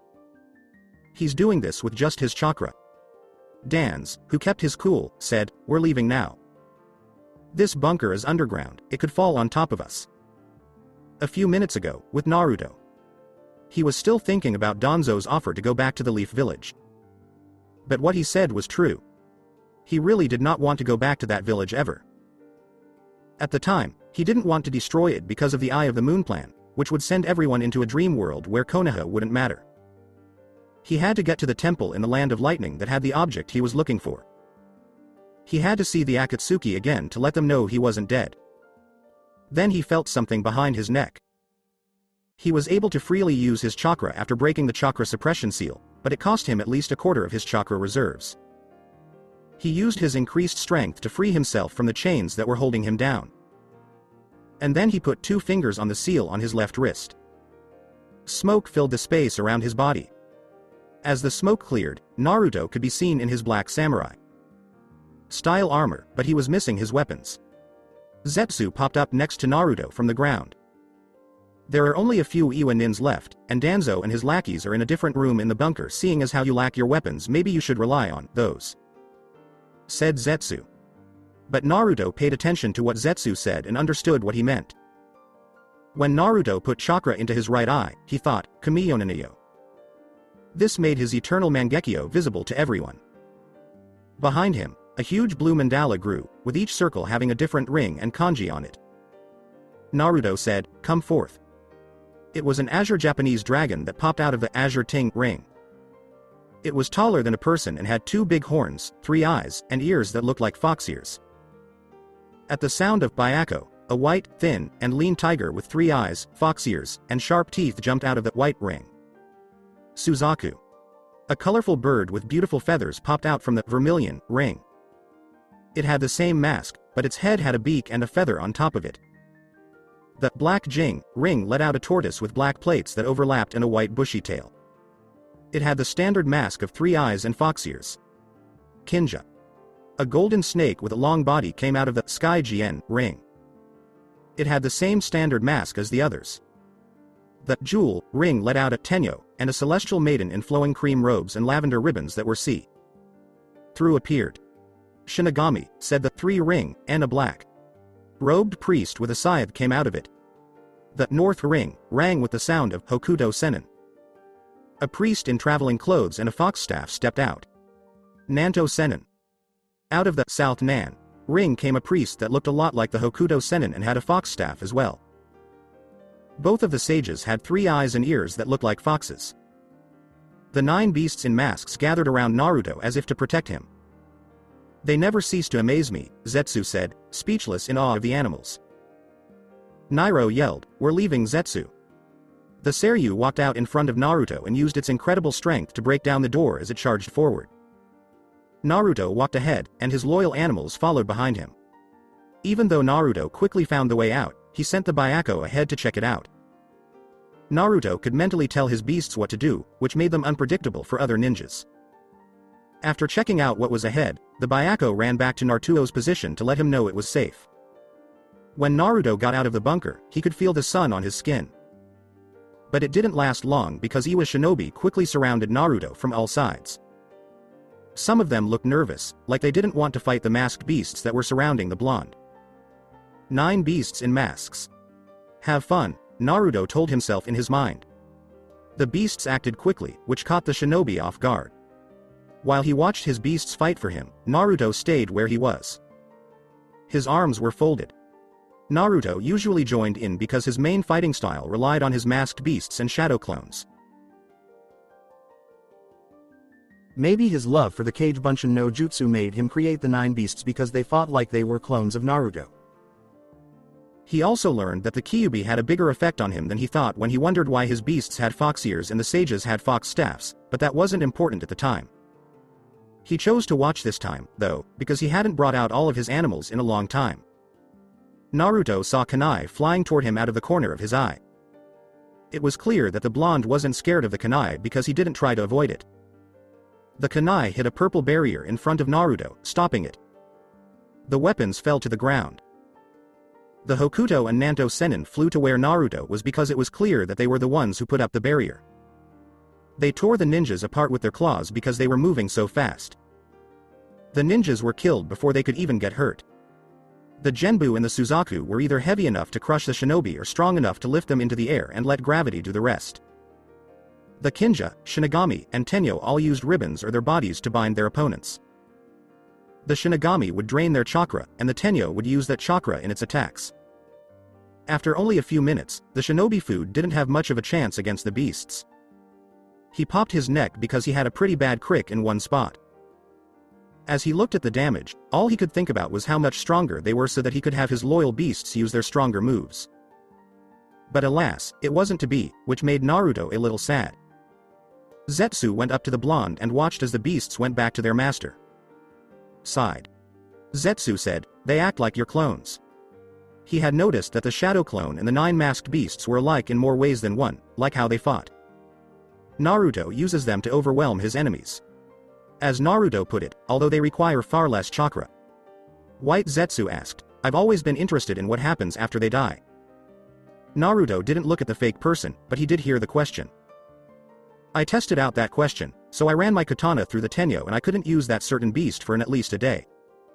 Made clear Naruto. Zetsu nodded to show that he got it. Zetsu turned in a certain direction as he picked up on nearby chakra. Naruto hadn't picked it up yet because Black Zetsu was smarter than him. There are 12 chakra signatures heading in this direction. Among them are 2 signatures that have high reserves. They are most likely the Mizukage and your partner Konan. Spoke in Black Zetsu. Naruto asked, "What about Danzo?" "He's long gone. He fled when the overwhelming pressure of your chakra you were emitting through your beasts caused him to flee back to Konoha," said Black Zetsu. "He tried to recruit me into his Anbu branch known by the name of Root." According to Naruto, he said he would pardon me of my crimes towards the village. But I politely refused, like a gentleman. Zetsu asked, did you curse him? His village? His family? Naruto answered straight out, village. Zetsu gave a head nod. You should leave, I don't want you around the Mizukage or Konan. It would raise too much suspicion. Before he turned into the ground, Zetsu said goodbye to his master. While Ryu was thinking about them being gone, the 9 beasts watched as they turned into dust.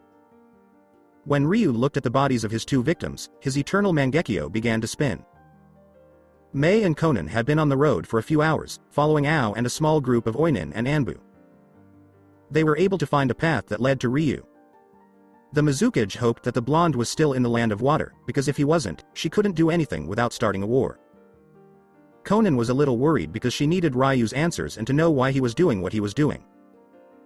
She was too interested in everything, like a cat. She chose not to split into her paper butterflies but to stay with the Mizukage and her forces instead. Mizukage. Sama. We've discovered something. Ao cried out. It was a field with dark trees and a light mist when the large party landed. But what scared them the most was that there were bodies all over the place, and some of them had what looked like claw marks on them. Some of them looked like they had been crushed by a huge object. Some were even missing whole limbs. They could see brown flak jackets covered in blood, and the red goo on the grass made it look dirty. In the middle of it all was Ryu, who was sitting on a dead body and twirling a kunai between his armored fingers. But there was not a single drop of blood on his strong body or samurai style armor. Naruto turned his head to look at his partner in the cage. He smiled and said, "Sup. You're late. Missed out on all the fun." The Mizukage made a mistake when she said, "Ryu. Kun, we thought you were captured." No one noticed.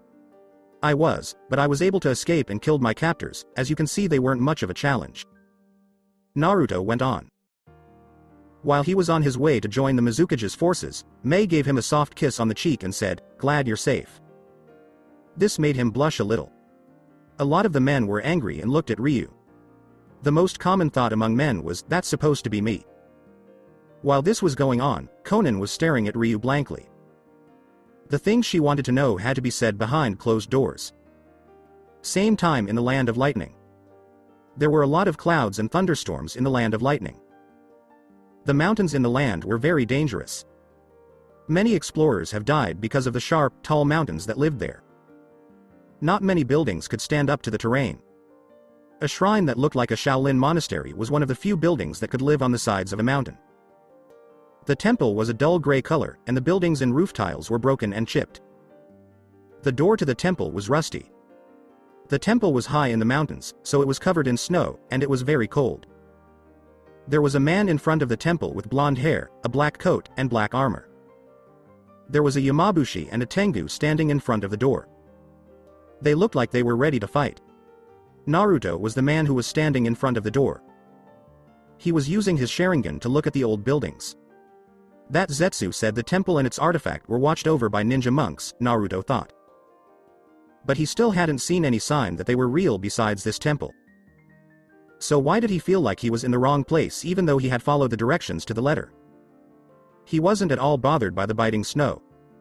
Zetsu told him that the object was in the temple, so he came all this way to get it. Naruto turned on his eternal Mangekyo and called on his Susanoo's arms. The white arms hit the doors hard, and each hit made a dent in the door. After some punching, the door finally fell down, bringing a thin layer of dust with it that made it hard for the blonde to see. As he walked past the gates, he saw the same sad temple he had seen before. It looked like there was no one alive, just snow and the crumbling temple buildings. In the corner of his eye, he saw something move that wasn't the snowstorm that had hit the mountain. Akamas were worn by monks in gray and white. They had long sleeves that covered their arms and hands, and red obis were tied around their waists. And most of them, if not all of them, were bald. They surrounded Naruto from all sides and didn't look scared of him. All of them got down on their knees and got ready to fight him. Naruto found it funny. He had never met ninja monks before, so this was something new for him. After that, one monk walked up to him but stayed away from him. He looked like the other monks because he was dressed similarly. He was about middle. aged. He was bald and had brown eyes, just like the other monks. My name is Tatakai and I am the head monk of the Kajiro Temple. You have trespassed on forbidden ground, it's best if you leave before we are resorted to use force. Alerted Tatakai. Naruto wasn't scared, though. It was loud enough to hear Naruto say, I don't care about your temple or the monks here. A few snowflakes hit his face, but they quickly disappeared because of his body heat. I'm here for the artifact. Tatakai gave the blonde a frown. He was sure he was talking about the right thing.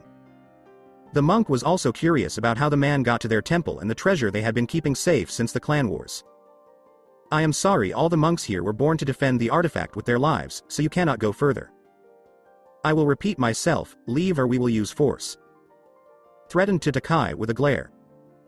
The glare didn't bother Naruto, so he just popped his neck because he had another bad crick in that spot.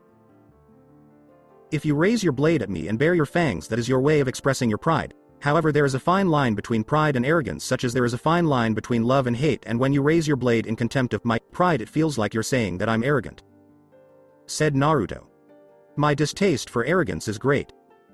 But my hatred for vanity and hubris is suffocating. Naruto said this. Naruto yelled, Kamiyonaniyo, Byako. Kinja.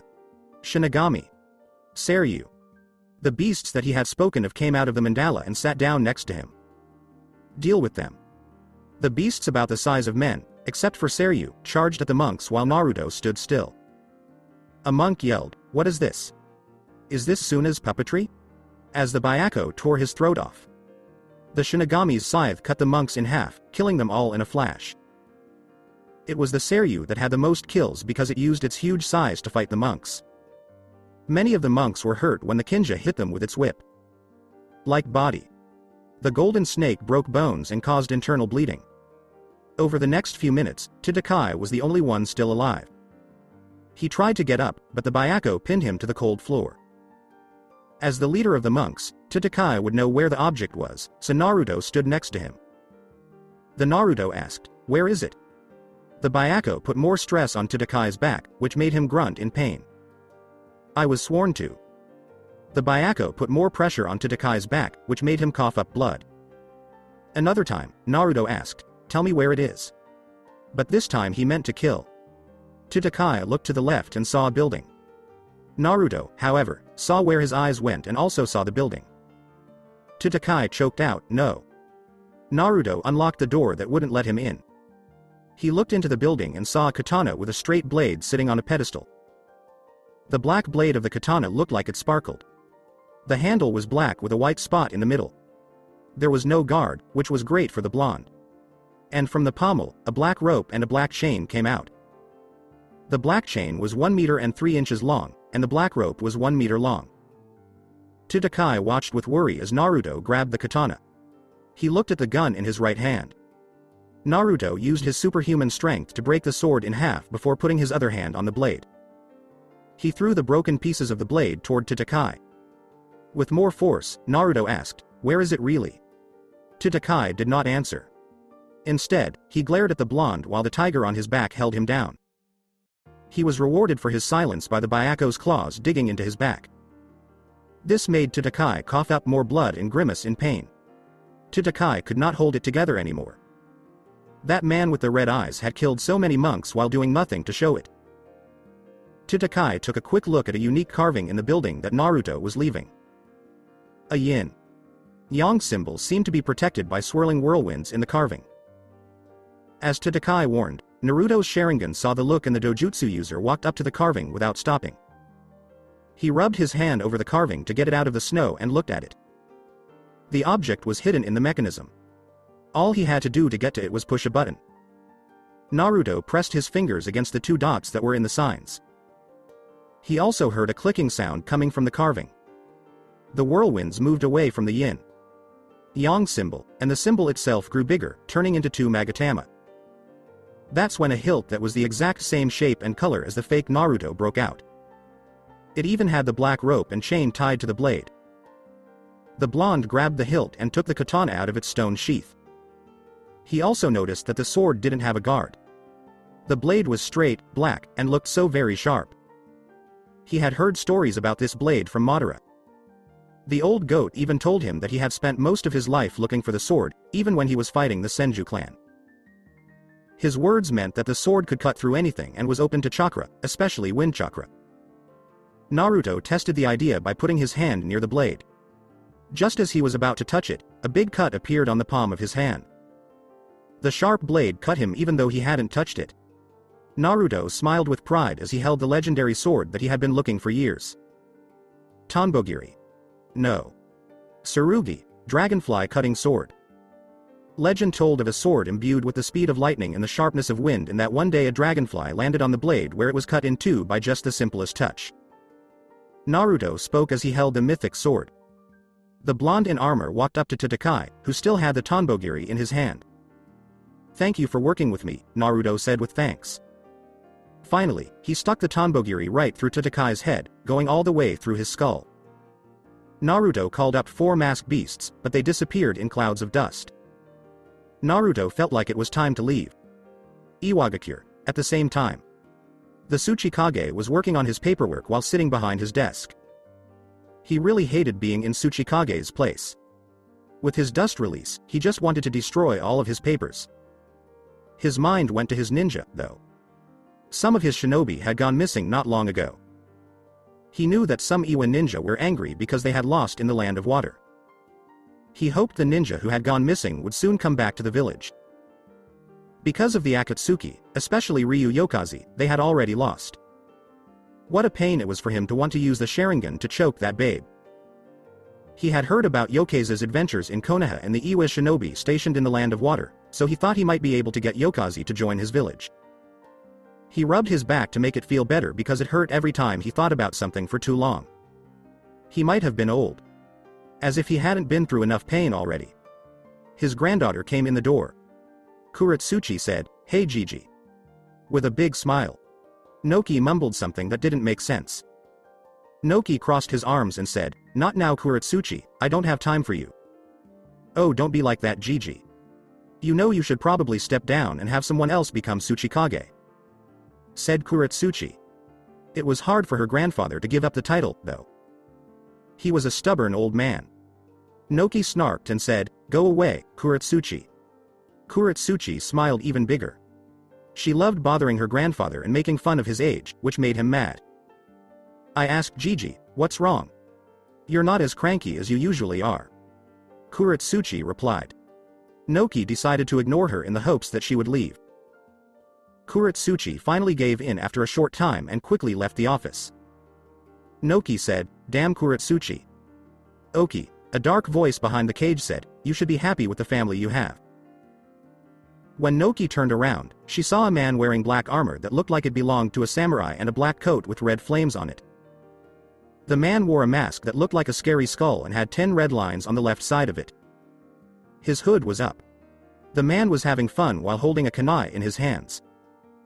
Even though Noki wasn't a sensor, he knew how to pick up on chakra when it was close by, which is how this boy got into Iwa's office so easily.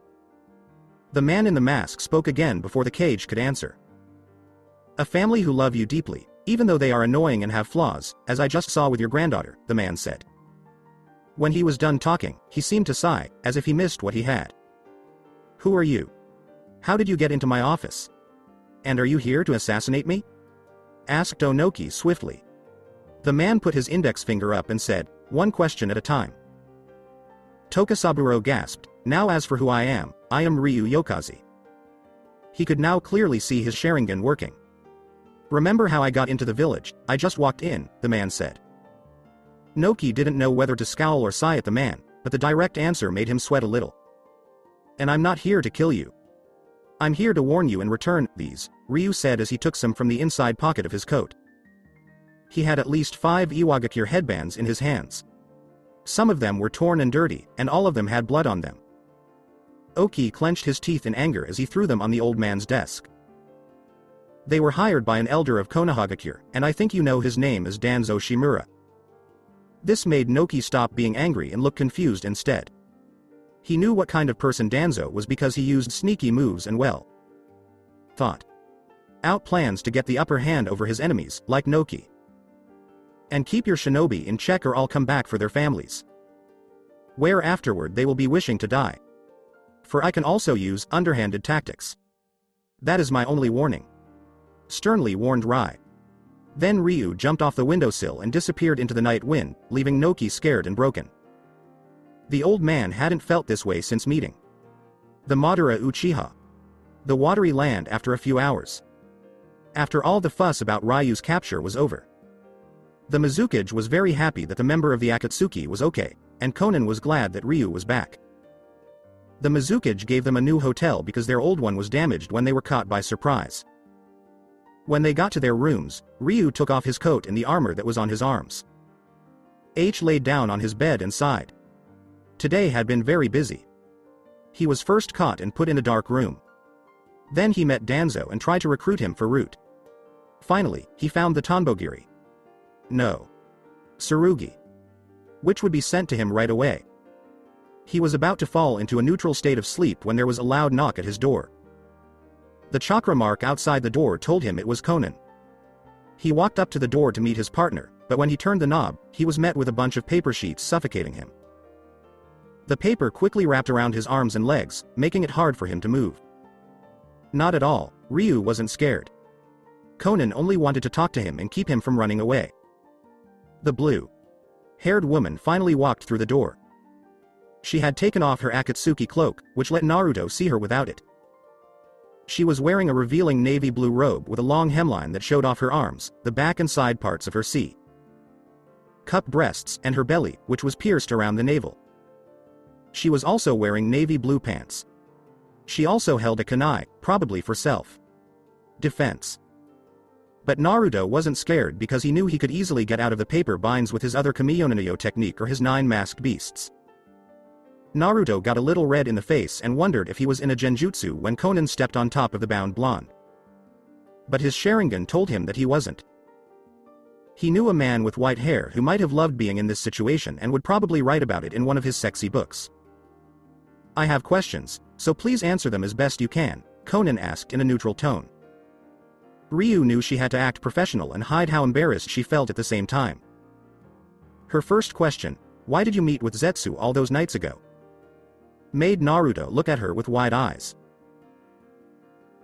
She was watching him talk to Zetsu, but since she was asking, she probably didn't hear what they were talking about. I was at the time tracking someone who had done things that his mother wouldn't be proud of.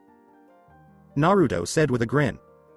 She put her kunai around Ryu's neck to let him know she wasn't messing around with him. Kanan asked, who?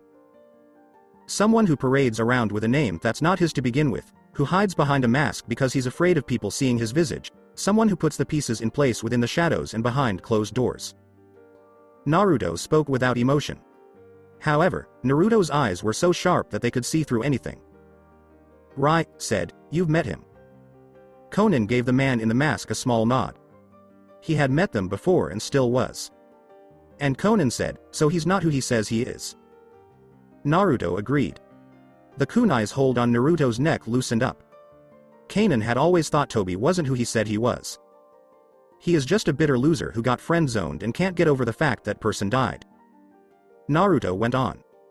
When Konan woke up, he said, tell me who he really is. His name is Obito Uchiha, a survivor of the massacre. He was a student of the Yondaime Hokage and like I said is a bitter loser. Replied Naruto. Obito was already talked about enough for Konan. And who are you? Konan asked without any emotion. Ryu looked at her with his eyes. My name is Madara Uchiha. Madara, he said. He needed Konan on his side. He needed a loyal follower besides Zetsu. Naruto Uzumaki's name wasn't exactly well known across the nations, and it wasn't enough to sway someone. Plus, he was officially dead. Madara? Konan asked loudly.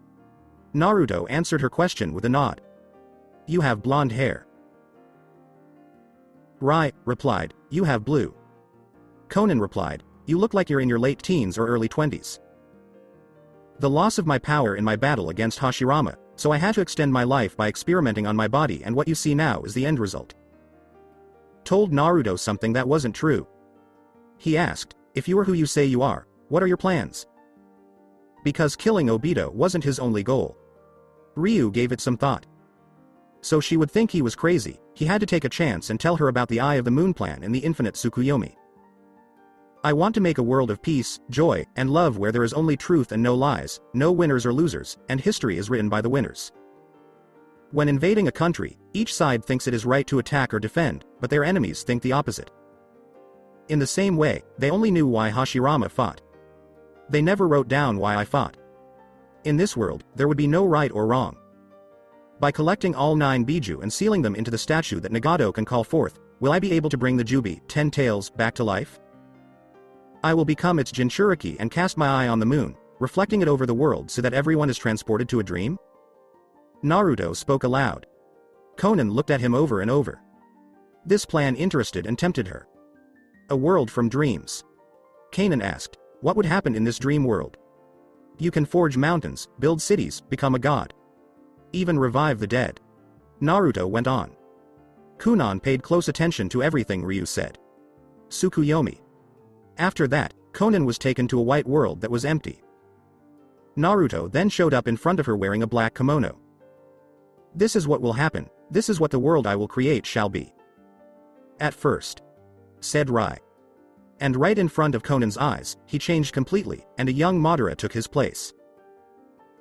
Anything you ever wished for shall be yours, in this world. The one that we currently live in is filled with despair, doubt, fear, pride, violence, anger and hatred. I understand these emotions best of all. How can we live in a world such as this? I will return it back into nothingness and create a world where none of the things I have said before will exist. He spoke, Madara. After that, Conan found herself still on top of Naruto. His Sharingan was on fire. There were some mixed feelings inside her. She might see her parents again. Yahiko. All of them could be with her again. Naruto caught Conan off guard by saying, you want to bring them back. The people you loved. Conan had to hold back a gasp. How did he know what she was thinking at that very moment? I have that dream. To see my brother, my mother, my father, everyone I loved. I want to bring them back too. Ryu spoke with a bit of sadness in his voice. Can you really bring the dead back to life? Conan asked, her eyes clouded over. Naruto answered with a flat, emotionless voice, yes. Naruto, who was secretly grinning, asked, would you like to join me? Conan, whose eyes were still covered, said, I will help you. Small steps by small, she brought her face closer to Ryu's. So what do I call you now, Madara or Ryu? Naruto said in a sad voice, just keep calling me Ryu. Conan's face was getting closer to Ryu's. Their lips were almost touching, and she could feel his hot breath on hers. Naruto was caught off guard when she kissed him passionately on the lips. He kissed her back, but this time with lust. Kanan was hot, and the color of her cheeks turned pink. She couldn't deny that she was physically drawn to Ryu because kissing him felt good. Art is what Naruto said it was. Art is sharing one's passion with another. This kind of art is temporary, but it's much more enjoyable and pleasurable, Naruto thought as he read the quote. Conan threw away her kunai and freed Ryu from her paper sheets. She snatched his golden hair with both hands and kept kissing him passionately. But Naruto could not keep kissing Conan because he felt his warm lips leave his. He opened his blood red eyes and looked at the beautiful woman with blue hair. Conan was thrilled and said, that was a thank you for letting me join you. Her desire wasn't fully quenched. She slowly moved away from the blonde and ran out of the room while holding her face in her hands and trying to stave off the blush that had set in. Naruto laughed and smiled with pride. The best idea the Rinnegan user had was for Nagato to pair him up with Conan as a partner. Naruto felt 2 signatures fade into his room all of a sudden. They were people who came in through the window. The first figure gave him a katana without a tsuba and a rope on the hilt. He grabbed it by the hilt while the other 2 figures disappeared into thin air. Even though everything was going as planned, he still needed a good place to train because Zetsu's report said that the training ground in the mountain graveyard wasn't ready yet. A good training ground that was dark, so he couldn't use his senses and didn't have much room, so he could adapt to situations where the conditions weren't good for him. The best thing about his victory was that he finally had a lieutenant besides Zetsu. He was going to be very helpful. An S. Ranked kunoichi that he thought could fight with Tsunade and Mei and maybe even beat them. That being said, he would have to get tired of Konoha and Danzo and his root agents. In his gut, he knew something bad was about to happen and someone would get away with their life. That night, the howls of the wolves echoed with Naruto's thoughts. And among their howls was the sound of one soul's fire being put out of the world. As Sakura Haruno walked to the cemetery in Konohagakure, she saw that Naruto's grave was empty. She had white roses with her again to remind her of the blonde she used to love. It hurt even more to know that she was no longer happy with the blonde. She would bring new white roses to the grave every week. Hinata stopped going there 3 months after he died. She only wanted the blonde knucklehead to be with her again. She wanted to walk and talk with him, but right now she just wanted to be with him. She soon came across the graveyard she saw every week. It wasn't broken or destroyed like his apartment was, which was a surprise. The people might have respected the dead. She stood in front of the gravestone and put the white roses on top of it. Then she got down on her knees and told him what was bothering her. "Hey Naruto, it's me again, it's so good to see you." As evening was coming on, she chose to keep her speech short. The time zone is different because Naruto is in the land of water. My studies of medical ninjutsu have been going well. I've been practicing with Tsunade. Sama's huge strength, but I'm still not quite good at it. I'll stop by again next week if my schedule allows it. I wish you were here with me right now. Would you be proud of me? I love you. Naruto, take care and see you next week. Sakura spoke up. With a small, hurt smile that had a few happy glints, she turned around and left. She did leave flowers on Naruto's grave, but she didn't notice them wilt and die until they were all that was left of them. Instead of beautiful white flowers, there was only dead gray. So that's it for today. I hope you guys enjoyed it. Don't forget to like, share and subscribe to the channel for more awesome stories like this. Thank you. See you all in my next video.